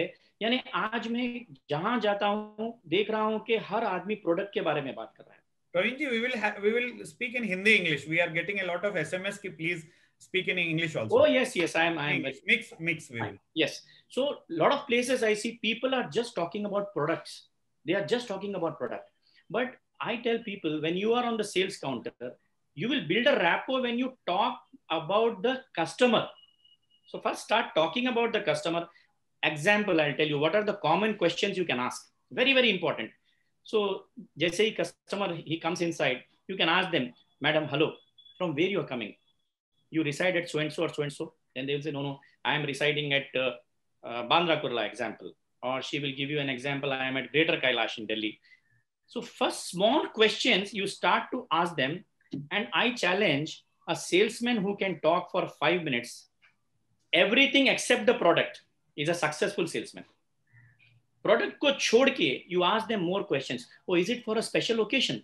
He says, it's for my daughter's marriage. Wow, abhi aapko thoda sa malum pada, right? Question followed by another question. Can I know when the marriage is? Is it scheduled in the month of January or December? And they will give you a date. So you'll know how soon they want the product. So ये आपकी ताकत को बढ़ाएंगे sales की, to understand कि तवा कितना गर्म है, immediately लेना है, या she will go out exploring more and she wants it right then and there. So asking questions is a very very important art. So ये आपको पूछना है. And हिंदी में मैं कभी भी बोलता हूँ, पहचानोगे नहीं तो जानोगे कैसे, कस्टमर नीड को पहचानोगे कैसे. कस्टमर की नीड मालूम पड़ती है क्वेश्चंस के ही द्वारा. So learn to ask questions, and starting the questions should be not related to the business exactly, but to them, right? So that is very very important. Yesterday I had a cold call. Like, we do a lot of digital marketing. Our YouTube video, Manoj ji, 1 week it had 1.5 lakh views. Oh, 1.5 lakh view mile hai, sir. okay. So that, you know, somebody had a cold call and he called me, and I just started talking more about, sir, okay, can I know your good name? And then he said, okay. I said, what do you do? He said, I'm a doctor. Okay, fantastic. Where do you stay? So all my questions were not towards what he wants, but towards him. Then he became comfortable to him, then started the jewelry business. Correct. Yeah. So that this is something. Bonding जरूरी है, एक दूसरे को जानना जरूरी है. Then after you start your business, that will be more comfortable. Exactly, exactly. बहुत बार ऐसे होता है कि some elders come and they want plain gold jewelry. They are like, no, I do not want to touch stones because I don't think there is a value for money. And the salesman is going on showing him diamond or pachi or kundan, but he is a guy who is looking for value. And because you didn't ask the questions, suddenly he gets up and goes off. And salesman सोच रहा है क्या हुआ भैया? Why did he go? Did I do a mistake? And he never realizes that he's not really understood the need of the customer. Correct. Right. So ये एक बहुत बड़ी point है sir. Questions पूछिए. And this is one very. बार होता है कि हमारे सेल्समैन एक्साइटेड रहते हैं, जो नई चीजें आते हैं, और वो भले डायमंड ज्वेलरी क्या लेना है, डायमंड तो जो नई चीजें आते हैं वो बताने लगते हैं, जबकि उनको लेना कुछ और होता है. तो after knowing the asking the questions, आप you will know better what the customer want. Exactly, because many times the customer wants a jewelry worth 3 lakhs and the person is showing jewelry worth 10 lakhs and their self image goes down unknowingly. They feel, oh, I have come to a shop which stocks only the very high items. So the good question could be, sir, can I know the numbers? Like, so 3 hai to aap 5 tak ki bataiye, so 2 se 5 tak ki bataiye. So that will help the sale to narrow down. So that is a very strong point, and this is a very strong technique, sir. Again, listen. अब ये listen इतना strong है rapport building में, I am sure that all of us understand कि I give you example to a marriage. घर में gents जब जाते हैं तो लेडीज पूरे दिन का टेंशन लेके, you know, I had a counselling session where in one person said, यार, whenever I go to the house, my wife is always having tension. She is talking about all kinds of issues. I said, no problem. Next time when you go home, pull a chair, tell her to sit down, hold her hand, and say, okay, अभी बता तुझे क्या बोलना है. I want to listen to all the things. जैसे ही उसने वो किया, wife was very happy. She said, no, I don't have anything to tell you because पहले आप मेरी सुनते ही नहीं थे. You never wanted to listen to me. So listening is a very powerful tool to really get closer to people. आपके हिसाब से customer आए और वो अपनी कहानी भी सुनाए, कोई और भी बातें करे, तो वो सुनना चाहिए. Sir, I am telling you, जो close customers रहेंगे, you can ask all the successful sales people. They will talk about their family. They will talk about their children living abroad. They will even talk about सास ससुर का झगड़ा. They will talk every small thing. They become so close to you. And last में 5 minute में cell होता है sir. पहले 15-20 minute 25 minute तो it's all about other things. लेकिन प्रवीण जी, जो रिटेल ओनर्स होते हैं, उनका स्टाफ के ऊपर प्रेशर होता है कि जल्दी जल्दी ज्यादा बातें मत करो, आगे बढ़ाओ, दूसरे कस्टमर आ रहे हैं लाइन में, दिवाली का प्रेशर है, दशहरे का प्रेशर है, और ये सेल्स पर्सन है वो रैपो बिल्डिंग में उसकी सुन रहा है, उसके घर की बातें सुन रहा है, तो वो भी मैनेज करना बहुत मुश्किल होता है. Yes, there has to be a balance. The salesman has to understand कि subtle balance कहाँ है. कहीं ऐसा ना हो कि they go on talking about the family and leave the business. So they have to understand where to break the conversation and convert it to a sale. But listening is very important. Listening, and it's not just by ears, sir. कान से ही नहीं. कितने बार मैं देख रहा हूँ कि बहुत senior sales people. I was in a store which had around 150 staff, and very senior salesman, 25 years. He's going on talking about the product, going on talking about so many things, and customer just got up and went out. There was a live I was seeing, and then I went and talked to him and said, the biggest problem was you were only talking and you did not allow the customer to speak. तो उसको बात करने दीजिए आप, वो बोलेगा खुल के, भाई ये नहीं मुझे ये चाहिए, ये नहीं मुझे ये चाहिए, and then the need starts to narrow down and things become very good. And eye contact, very important, sir, while listening. Body very important. आपको नॉडिंग करना है. अगर कुछ सेल्समैन है, I have seen on one counter, customer is telling diamond के long sets दिखाओ and they are talking like this, hello जरा वो सेट्स लाना, and there is a total disconnect for 2 minutes. Trust me, that's again very tough to get it back. So ये subtle points है training के अंदर, jewellery के अंदर, जो हमको small things करने हैं, and they feel very important when you are listening. So आप जब listen कर रहे हो, I always train on how to manage the body language also. आप ऐसे साथ में बैठिए या you bend down, then they feel oh he is with us, rather than being away and then talking. So ये छोटी subtle points है. And I'll come to the last point, sir, of rapport building. These are all small things I am giving, but they are like super duper things to be practiced. And it can be started from house. घर में हम लोग चालू करें. Last point क्या है? Listen का sir, make them feel important. नहीं, after listen. After listening is praise sir. तारीफ हर किसी को पसंद है, right? So तारीफ एक ऐसी चीज है, कहते हैं कि तारीफ उसने ऐसी की मेरी, खुद का ही चेहरा आईने में कई बार देखा मैंने. यानी people actually come and buy jewelry, clothes, everything for that special feeling what you get, and start that feeling right from the store. जब कस्टमर पहन रही है, you can learn to praise small things. Like suppose आपका एक बहुत loyal customer है, कभी किसी ने कहा है कि ma'am thank you so much that you have been 30 years, so we appreciate your loyalty. छोटी छोटी चीजें जो आप तारीफ कर सकते हो. That lady carries herself very well, so you can tell her, wow ma'am, I am really very happy, the way you carry yourself is amazing. And yet words bhi aapko, I tell the staff, learn some words, amazing, wow, all these things will create a magic when they are buying.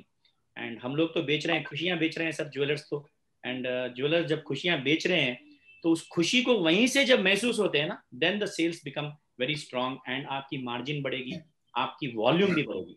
So very very strong point sir. तारीफ जो है आपको सिखानी है, सीखनी है, जहां जहां हो सकते हैं उनको तारीफ करनी है.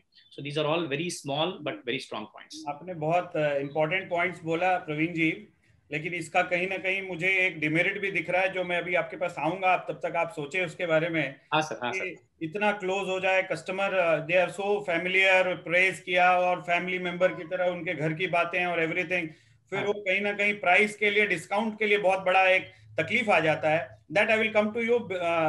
उससे पहले मैं राघव जी से जानना चाहूंगा in his company, जो if Raghav ji is back, कि उनके यहाँ रैपो बिल्डिंग के लिए क्या क्या करते हैं? Manoj ji, there are very like almost no points left to cover. Praveen जी ने प्रैक्टिकल नॉलेज तो आपके पास है, इसलिए मैं आपसे, आप यंग एंटरप्रेन्योर हैं और आपके यहाँ एक चीज बस क्या क्या स्टेप्स करते हैं, that I want to know. ये एक चीज जो हटा दीजिएगा विशाल जी.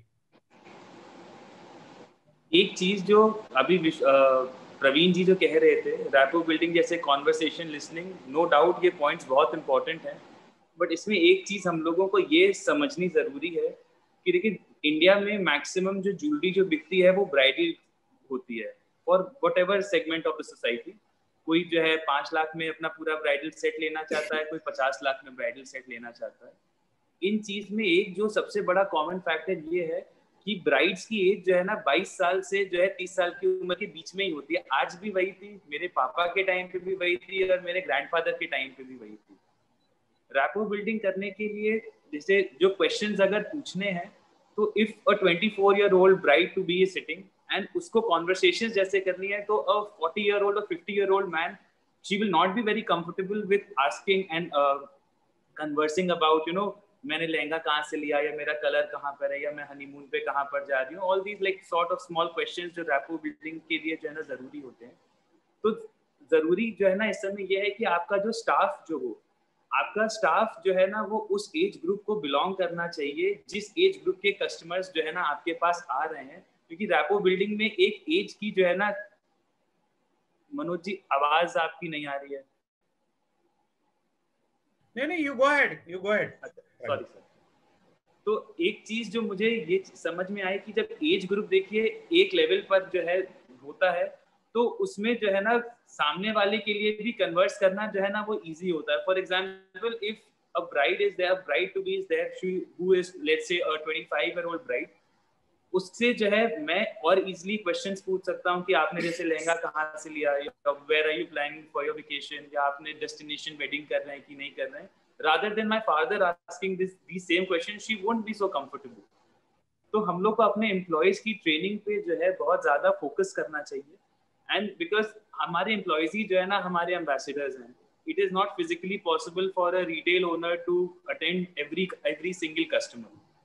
तो आपके जो है ट्रेनिंग, आपके जो स्टाफ जो हो वो आपका प्रतिबिंब होना चाहिए, और आप जिस तरीके से जो क्वेश्चंस आप पूछ रहे हैं उनको ये आर्ट सिखानी भी चाहिए. बहुत लोगों में देखिए जो है ना ये इनेट टैलेंट अंदर से होता है, बट ये ऐसी चीज है जो सिखाई भी जा सकती है.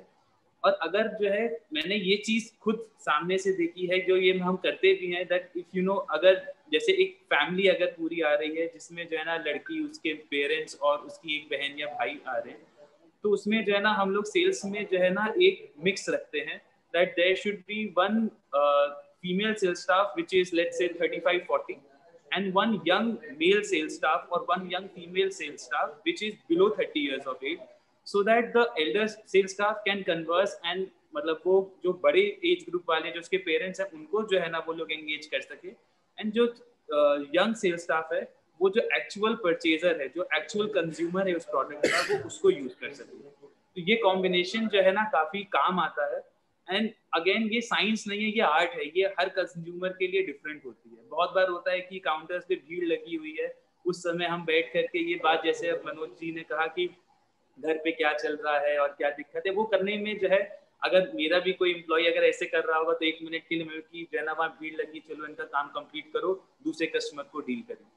अगेन ये बैलेंस जो है ना वो बहुत जरूरी है, और इसके लिए रैपो बिल्डिंग जो है, इसको आपको अपने सेल्स स्टाफ को जो है ना एक्सप्लेन करना वो बहुत बहुत ज्यादा जरूरी है. और हम मिलेनियल्स जो है, हमारी एज ग्रुप में देखिए, हम लोगों को जो है ना बहुत ज्यादा सुनने की आदत नहीं है. हम लोगों को वही सुनना अच्छा लगता है, हम लोग वही सुनना चाहते हैं जो हमें अच्छा लगता है. अगर कोई जो है वो चीज बोल रहा है जो हमको सुनने में नहीं पसंद है, तो उसमें आप देखिएगा कि जो है ना मतलब जो एक कनेक्ट बनता है. अगर आप घर में ही देखिए कि अगर जो है ना घर में जो है, अपने घरों में देखिए जॉइंट फैमिली में अगर आप रह रहे हैं और हर एज ग्रुप के लोग हैं, जहाँ पे देखिए बातचीत जो है ना थोड़ी सी हम लोग की जनरेशन की नहीं होती है, तो बहुत बार होता है कि जो है ना कोई बहाना बना करके डाइनिंग टेबल से उठ के साइड हो गए, या कोई बहाना बना करके चीज जो हो गया, फोन आ गया हो गया. तो जब अगर हम लोग अपने घर में जो है अपने मनपसंद की बात अगर नहीं हो रही होती है, तो जो है ना डिसइंटरेस्टेड हो जाते हैं. राइट, हमको सुनना चाहिए, we should be good listener. Good listener. जी राघव जी, आपके पास भी हम आएंगे कि प्राइस पॉइंट पे कैसे हम प्रेशर टैकल करें जब हमारे बहुत फेमिलियर हो जाते हैं कस्टमर्स, और उनके साथ हम कैसे. उससे पहले हम I want to go to my chairman. He is also a leading jeweler and more than 10 stores he have in South. So, and his next generation have also joined the business. Can you mute yourself, Chairman? Unmute yourself. Yeah, yes. Yeah, Chairman, I want to ask you, it's a long business. I think so, 3rd, 4th generation, your business is there. I don't know much about it. So how your company have made the rapport with your customers for long term? So wo customer aaj what their fathers are buying from your father, he is buying from you, their son is from your buying from your son. So how rapport building is done in NSC Jeweler? I was really surprised when Mr. Praveen Kumar was giving his presentation, because most of it we follow, and my father has been following, and I've taken it from him, and my sons are taking it from me.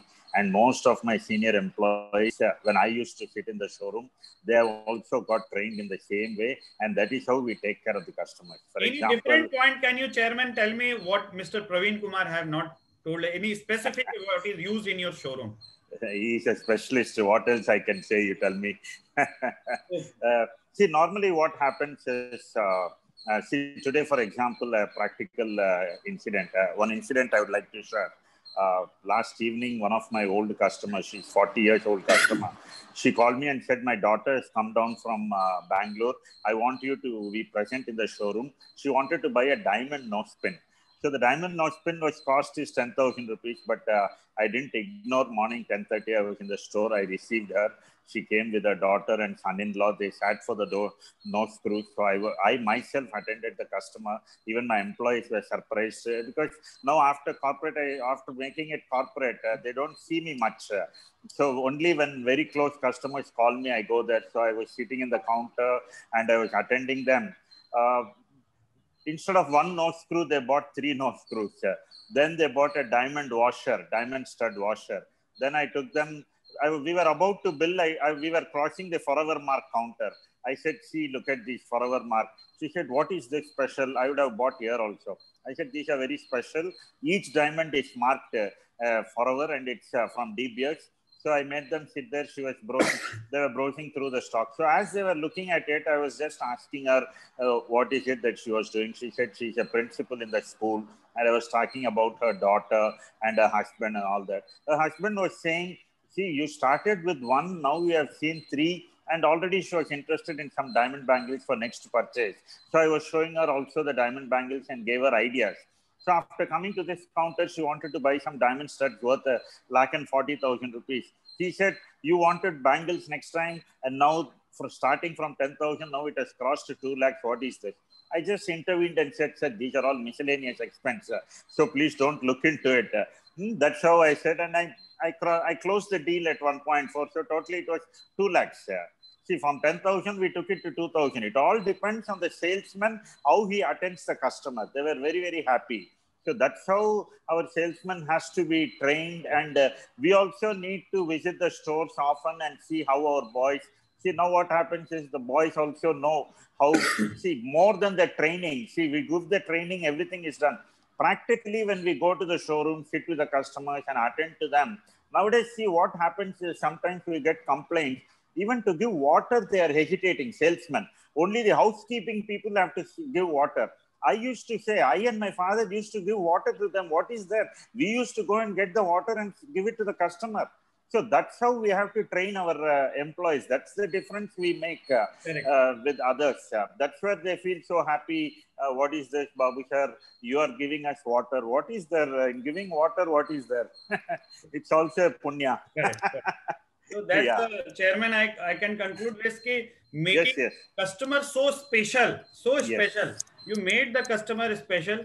So they also want to be to make you feel that really we are feeling special, and we want to tell you that your shop is also very special, and they have increased their budget and blah blah the things, and finally they have closed the deal in a better way. So that's one of the main points that you have to see today. The advantage is make your customer very special. Yeah, Manoj, today the advantage is previously when a customer comes to buy 10 years, 15 years back, they come with a budget of 25,000, 50,000. It's very difficult to add another 10%, 20%. But today, because of the credit cards, you have the advantage. It can multiply. See, people who wanted to buy for 10,000, they were able to settle for 2 lakhs because of the credit card. So there is no end to it, no limit to it. So you just need to target. That's all. Correct. Thank you, Chairman. Thank you, sir. Yeah. We'll come back, go back to Praveen ji, our most professional trainer and jeweler. कि प्रवीण जी ये relation बनाने में जैसे chairman उनसे मिले किए बहुत सारी बातें किए एंड दे और मान ले हाफ एन आवर उस कस्टमर के साथ रहे and they are very close to each other. Can you focus Vishal ji to Praveen ji? So उसके इन दिनों जब वो बिलिंग का टाइम आता है, at the time of billing, then they must be expecting कि वो प्राइसिंग प्रेशर बहुत बड़ा आ जाता है कि समटाइम कुछ कस्टमर बहुत बड़ा डिस्काउंट का उम्मीद करने लगते हैं कि ये सेल्समैन या ये ओनर तो हमारे बहुत क्लोज का हो गया. तो how you does tackle this pricing pressure? How people should take the pricing pressure? इसकी कुछ गुड बताएंगे आप so that we can learn. This is a very powerful point sir आपने जो बोला है कि पावर ऑफ प्राइसिंग. आज प्राइस का प्रेशर पूरे इंडस्ट्री पे है, पूरे इंडस्ट्री पे है. तो प्राइसिंग प्रेशर में ये होता है कि आई ऑलवेज टेल पीपल, पहली बात प्राइस क्या है ये सेल्समैन को समझना चाहिए, ओनर को भी समझना चाहिए. Price is only a comparative factor, it is only a comparative factor. तो हमारे पास भी ये होता है, काफी स्टोर्स में भी मैं दिखाता हूँ कि कस्टमर एग्जांपल डायमंड बेच रहे हैं, हम लोग बोलते हैं 58,000 आई एम प्राइसिंग, एंड ग्राहक बोलता है कि सर मुझे 44,000 में VVS CF मिल रहा है. नाउ जैसे ही वो पूछता है सेल्समैन ठंडा पड़ जाता है, अरे भाई what should I answer now, यानी धरती जमीन पे से हट गई. चेन्नई वाले, I was talking to Uday Umidi, He was telling यार हैदराबाद एकदम कचरा कर दिया आप लोग, नीचे गिरा दिया पूरा, right? So this is a complaint that is a very genuine thing. So I learned this from the stock market, sir.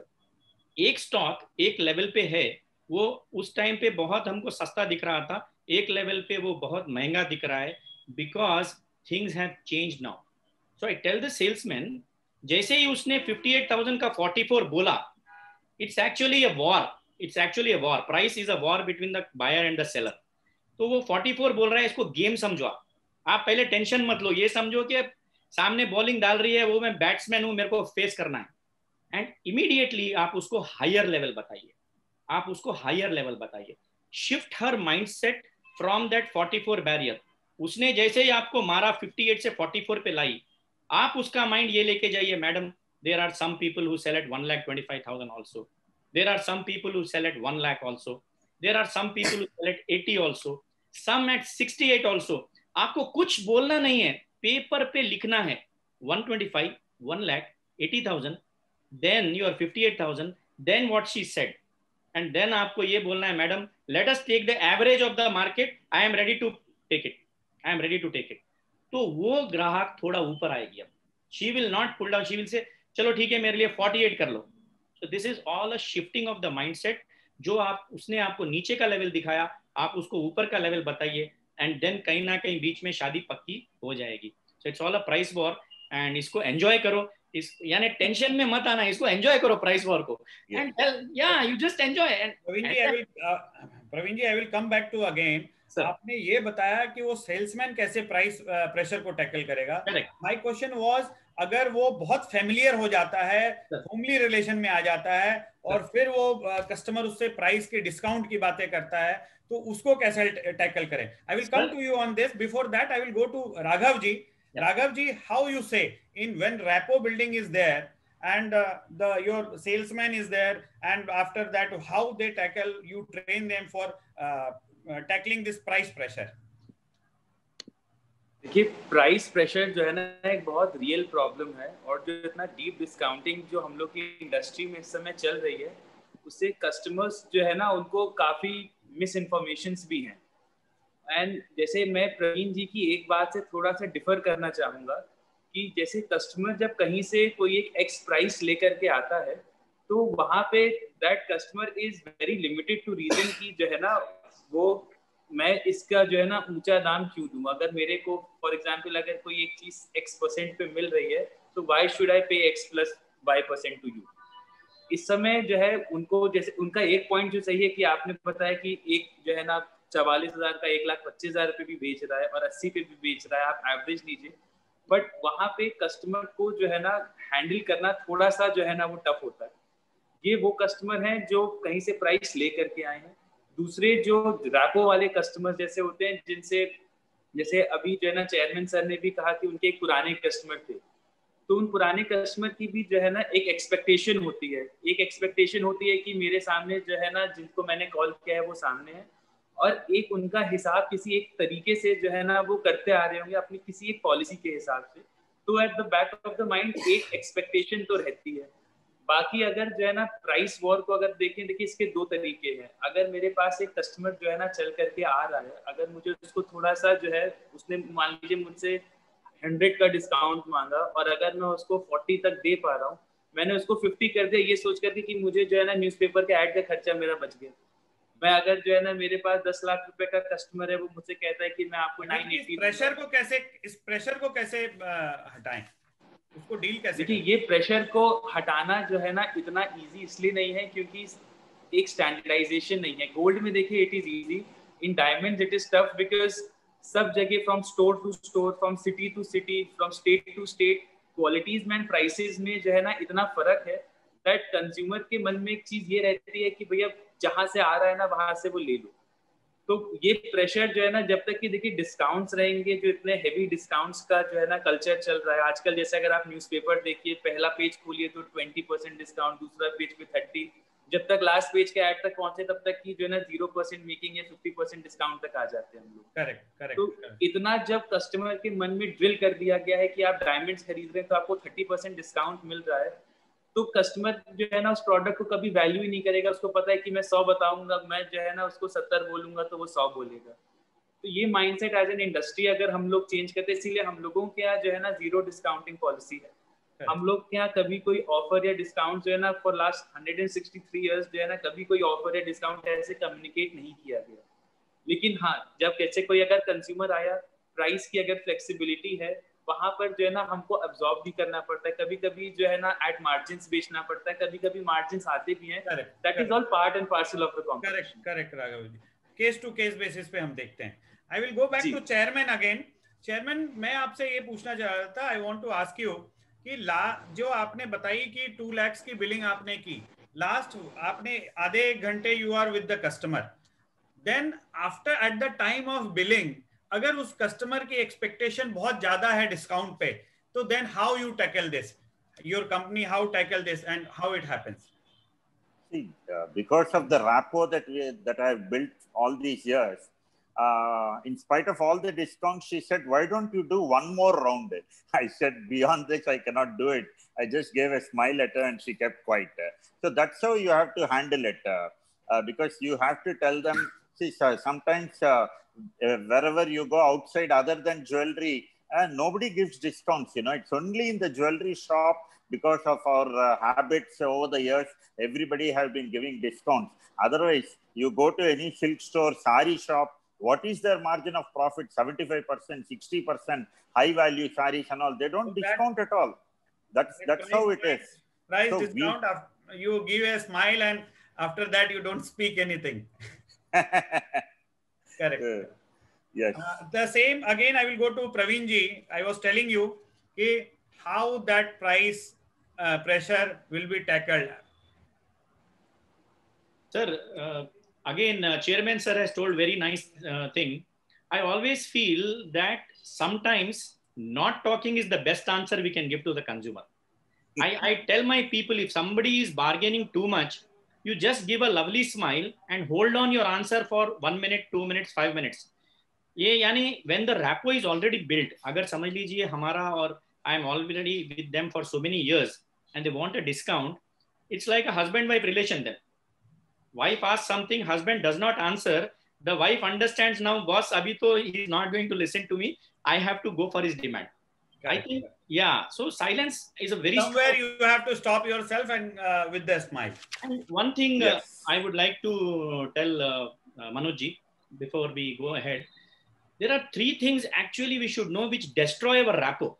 That is very important. Correct. We are talking about building a rapport, because all the panel people are there and a lot of jewelers are listening.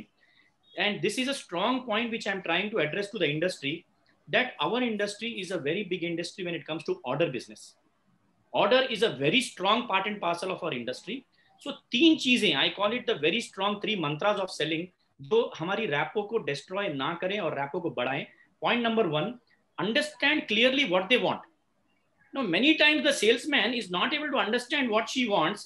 50 grams ka product she says I want in 30 grams. He takes the order and ultimately the product does not come to their mindset, and the goodwill which the owner built over so many years is destroyed in one order. So point number 1 is understand what they want. If you can do it, raise your hand, or else tell madam, sorry, I am not able to understand this product. So I think I need a better clear picture.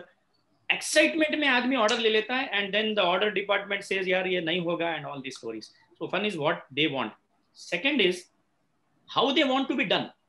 भाई weight क्या है, इसमें proportions क्या है, ये understanding order वाले को जो भी बंदा ले रहा है understand करना बहुत जरूरी है. Very very important. अभी राघवरी जी ने बताया जैसे bridal business. My daughter got married 4 years back and बंदा जो है the designer like 6 महीने से घाघरे का order ले रहा है and he said first retake, second retake, third retake, and he came 1 day before the function and no doubt my daughter was looking gorgeous, but he says sir मैंने delivery कर दी है ना. I said but I did not pay you money to buy tension. I wanted peace of mind. आप इतने बड़े designer हो and आप last moment, I'm sorry to say our industry बदनाम है हमारी और कपड़े वालों की कि हम order का item time पे नहीं देते. So what they want, how they want and when they want, आप time पे delivery दीजिए. Yes. मेरा दावा है हर ज्वेलर ये बोलेगा कि he is paid well. And आप थोड़ा delivery delay कर दीजिए, she feels that pain of paying. आप बजट के अंदर डिलीवरी दीजिए, पैसा बढ़िया आता है, बजट क्रॉस कीजिए, she will pull you down. तो ये हमको सिखाना जरूरी है। Praveen ji, this is very important, when you take order you should deliver on time, on जो जिस एक्सपेक्टेशन पे उन्होंने ऑर्डर दिया है, एंगेजमेंट के लिए दिया है, तो एंगेजमेंट रिंग टाइम से पहुंचने चाहिए, एंगेजमेंट के बाद नहीं पहुंचनी चाहिए। All these things really matters and वो आपके रेपो पे बहुत फर्क पड़ता है। Last question to you Praveen ji, कि how this help a unorganized player to fight against these big players, organized players, they are coming in their cities। तो ये रैपो बिल्डिंग से कितना वो अपने क्या ये हेल्प करता है ऑर्गेनाइज्ड प्लेयर से, जो नए बड़े प्लेयर्स आए हैं उनसे फाइट करने के लिए, उनसे बिजनेस फाइट करने के लिए? these all are helpful, and helpful in a which way? Sir, this is a very beautiful question, Manoj ji. I think same question I will ask to you, Raghav ji. I will come back to you after. Yeah. ये एक बहुत ही strong question है। I think ये बहुत बड़ी ताकत है actually, unorganised जो प्लेयर है उसकी ये बहुत बड़ी ताकत है।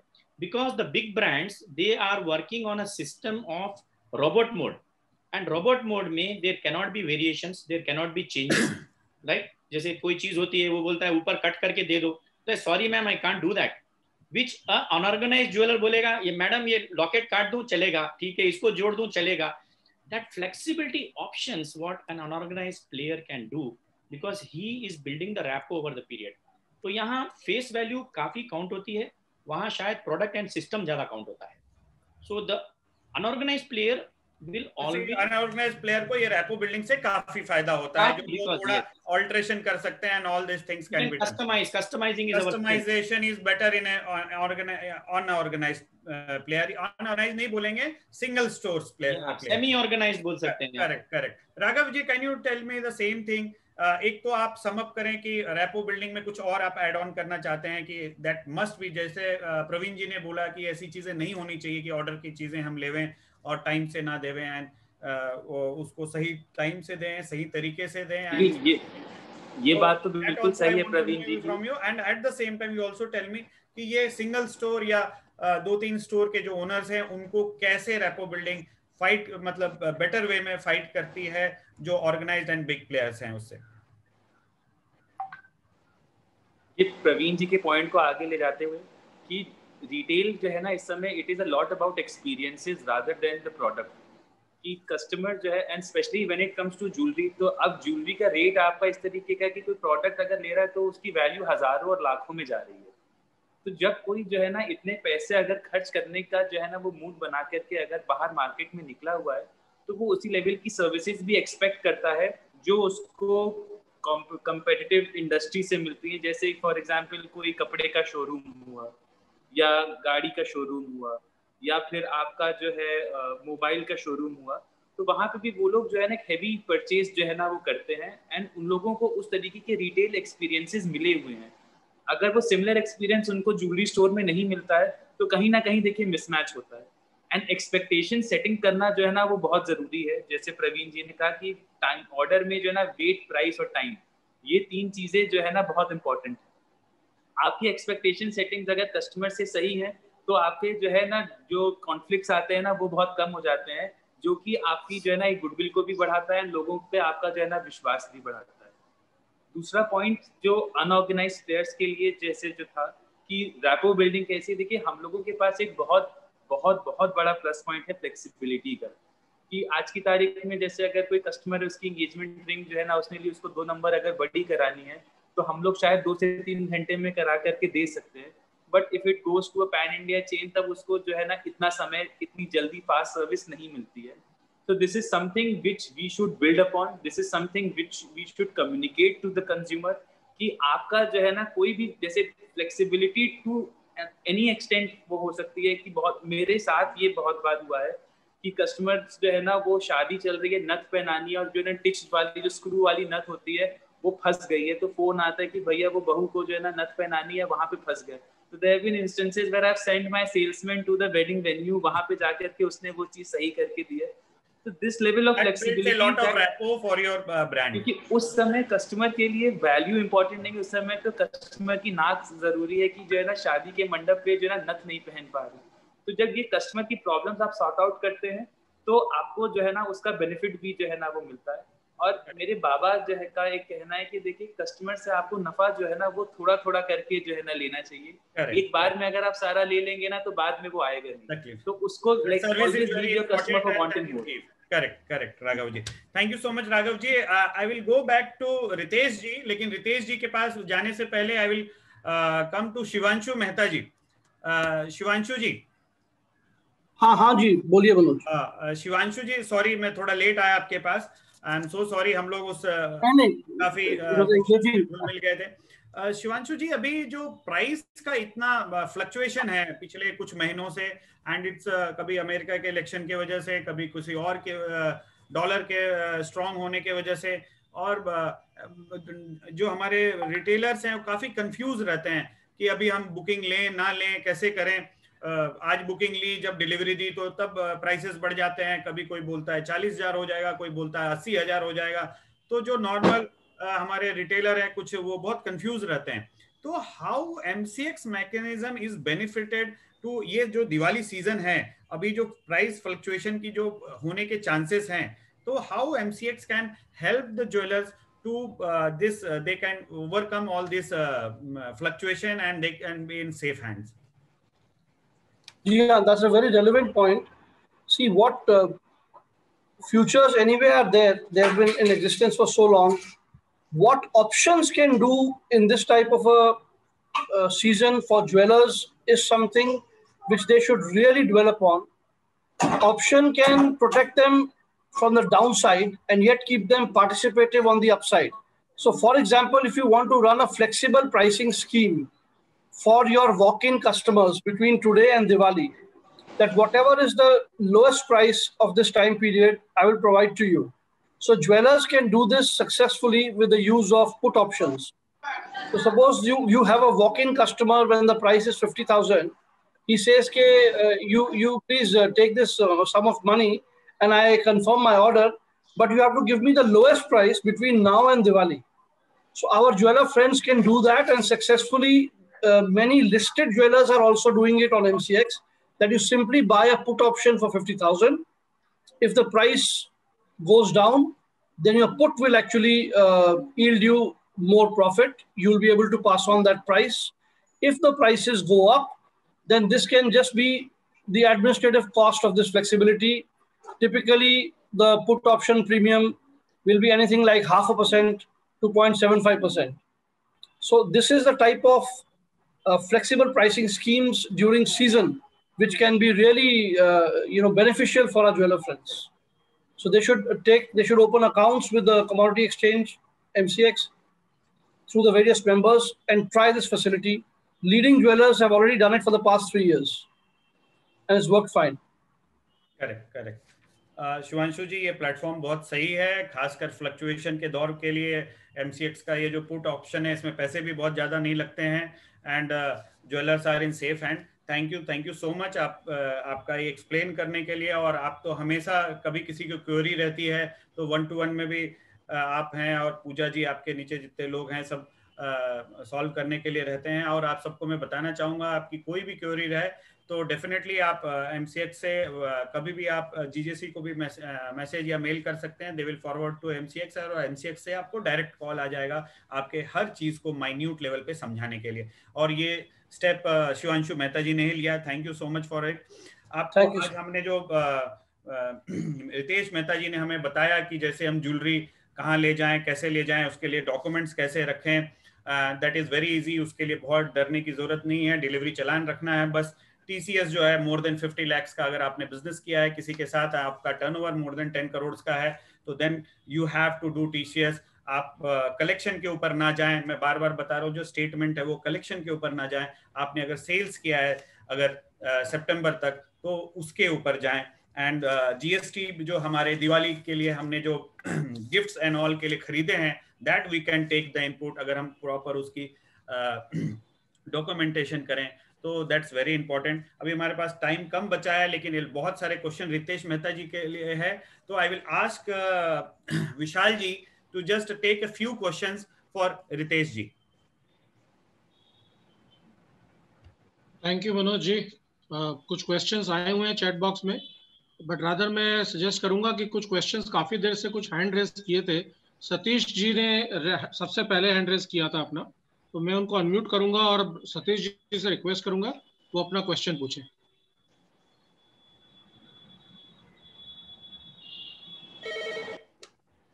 हेलो सतीश जी, आप अपना क्वेश्चन पूछ सकते हैं, अनम्यूट कर लीजिए अपनी तरफ से।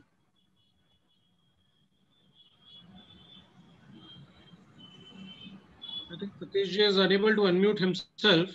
नेक्स्ट ले लीजिए।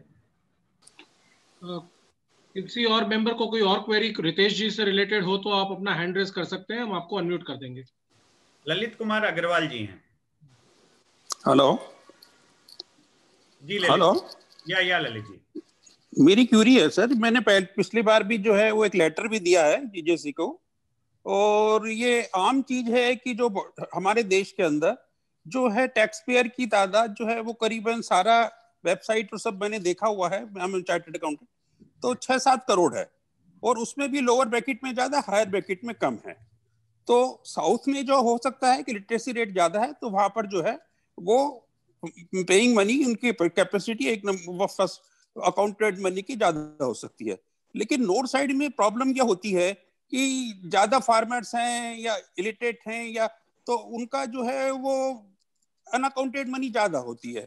तो उनके पास में यदि वो सामान खरीदने आते हैं तो यूजुअली व्हाट हैपेंस कि उनको 10 लाख 20 लाख 30 लाख का अपने लड़की की शादी में कोई सामान लेना है, तो जैसे कि आप जो 10% 20% का बिलिंग कर दीजिए, बाकी का मेरा कैश ले लीजिए। तो नाउ द सीन जो is changing day by day, digitalization mode में जा रहा है सारा डिपार्टमेंट एंड एवरीथिंग, हमारे सारे ट्रांजैक्शन डिजिटल मोड में आ रहे हैं। गवर्नमेंट शॉर्ट कीजिए आपके क्वेश्चन को प्लीज। तो ये थोड़ा सा मैं ये पूछना हूँ कि इसमें हमारे जो अनअकाउंटेड कैश है उसको हम कैसे अपने अकाउंट फॉर करें, गवर्नमेंट को क्या सजेशन देना चाहिए हमारे को? Should we give any suggestion to government to accommodate? समझ गया आपका क्वेश्चन। नहीं समझ तो गया मैं, और मैं सोच रहा हूँ कि इसका जवाब कैसे दूं। ये सेशन रिकॉर्ड भी हो रहा है बट एनीवेज आपको ये समझना होगा कि अब तो सिनेरियो चेंज हो चुका है, और एक इनकम टैक्स में एक कानून है कि 2 लाख से ज्यादा आप कैश में ट्रांजैक्शन कर ही नहीं सकते सेल का। तो ये तो संभव ही नहीं कि आप कोई 10 लाख का माल आप कैश में बेच दे। आपको अकाउंट्स में लेना है तो आपको आइदर थ्रू अकाउंट पे चेक या डिमांड ड्राफ्ट या जो भी डिजिटल ट्रांजैक्शन से ही करना होगा, क्योंकि द कैश ट्रांजैक्शन आप मैक्सिमम 2 लाख तक ही कर सकते हो, उसके ऊपर नहीं कर सकते। Correct. Next question Sumit ji करके हैं जिनका क्वेश्चन उन्होंने हैंड रेज किया है, मैं इनवाइट करता हूं सुमित जी को। Hello, am I audible? Yes. हाँ, तो मेरा सवाल ये है कि अगर मैं एक लॉजिस्टिक्स पार्टनर हूँ और मैं अगर कोई सामान भेजना चाहते हैं फॉर एग्जीबिशन या फिर जॉब वर्क, तो क्या क्या डॉक्यूमेंट्स हमें कलेक्ट करनी चाहिए उनसे ताकि जीएसटी अथॉरिटीज कोई सवाल ना उठा सके? ये सुमित जी, आपका जो सवाल है, अगर आप लॉजिस्टिक पार्टनर है यानी आप ट्रांसपोर्ट सर्विसेज दे रहे हैं, तो डॉक्यूमेंट्स तो वही होना चाहिए जो कंसाइनर एक डॉक्यूमेंट बनाएगा, डिलीवरी चालान और जो उस पे सारे डिटेल्स हो गए, that will be a sufficient document on behalf of the consignor. और because you are a logistic partner, तो आपके पास में भी जो आपके डॉक्यूमेंट्स है, बिल्टी है या जो भी एयर रिसिप्ट है, that should be there, which should match with the delivery challan items and quantity. Okay. और डिलीवरी चालान के साथ डिक्लेरेशन वगैरह भी लेना पड़ता है क्या, like what purpose the good is going? Declaration है ना, उस पर डिलीवरी चालान पे लिख सकते हैं कि what is the purpose other than supply जा रहा है, एग्जीबिशन के लिए जा रहा है, अप्रूवल के लिए जा रहा है, वो आप उस पर लिखवा सकते हैं। उसके लिए कोई अलग डॉक्यूमेंट प्रिस्क्राइब नहीं है। I think so we are running short of time, समझे? जो क्वेश्चंस है वो आप रितेश जी को आप फॉरवर्ड कर दीजिएगा और बाकी लोगों को मेल कर दीजिएगा। और उससे पहले मैं चाहूंगा कि आप नीलेश शुभावत जी को बुलाएं। जरूर सर। एक दो और कुछ क्वेश्चन आई थिंक कुछ आ रहे थे, और कुछ लोगों की ये भी क्वेरीज आ रही थी कि क्या ये सेशंस अपलोड होंगे यूट्यूब पे। तो जस्ट बताना चाहता हूँ सब मेंबर्स को कि ये जो सेशंस हैं हमारे, ये यूट्यूब पे अपलोड होते हैं, और डेफिनेटली आप हमको लिख सकते हैं, हम आपको लिंक प्रोवाइड कर देंगे। तो जो भी सेशंस अगर आपने मिस किया या जो पार्ट ऑफ द प्रोग्राम आप नहीं देख पाए हैं वो आप जरूर देख पाएंगे, हमको सिर्फ मैसेज कर दीजिएगा। हालांकि कुछ क्वेश्चंस जरूर हैं, but I think we are running short of time as Manoj ji just mentioned. So over to you Nilesh ji for the vote of thanks. Nilesh भाई हैं हमारे बोर्ड ऑफ डायरेक्टर्स के मेंबर, जिनका लाभम में बहुत कंट्रीब्यूशन रहता है। लाभम कमेटी के भी मेंबर हैं, ऑलवेज सपोर्टिव। आज के टॉपिक्स में उनका बहुत सहयोग रहा और उन्होंने काफी अपना इनपुट दिया था। तो ओवर टू यू नीलेश भाई। थैंक यू मनोज भाई, thank you very much. Very good afternoon to each and everyone.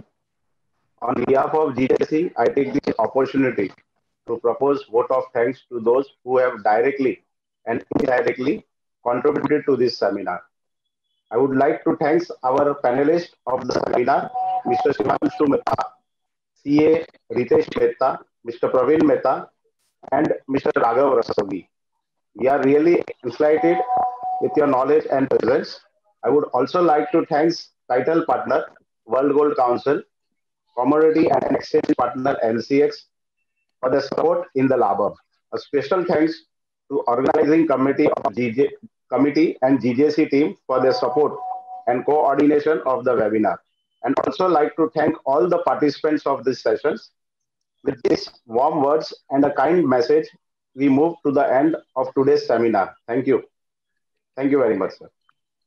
Manoj bhai. Thank you Nilesh भाई, थैंक यू सो मच। आज दिवाली के सीजन में भी मोर देन 125 लोग हमारे साथ जुड़े थे और लोगों ने अपना काफी इंटरेक्टिव सेशन रखा और बहुत ही अच्छा सेशन था। बहुत सारे नॉलेज हमारे रितेश मेहता जी ने दिया, राघव रस्तोगी जी ने दिया और हमारे प्रवीण जी ने बताया, सभी के सहयोग से। और we will keep doing it and we will please, आप अपने जो भी सजेशंस हैं, टॉपिक्स हैं जो अगले लाभम में लेना चाहते हैं, वो जीजेसी ऑफिस को भेजिए, नीलेश भाई को भेजिए, संजय भाई को भेजिए, आप हम किसी को भी भेजेंगे तो we will take it further in the next topic. Thank you everyone, thank you so much. Thank you very much. Thank you so much, Manoj ji. Thank you everybody for joining. We formally conclude the session. We are right at 4 p.m. exactly concluding the session, having started on time and concluding it perfectly on time. Keep participating in all the future programs. Thank you.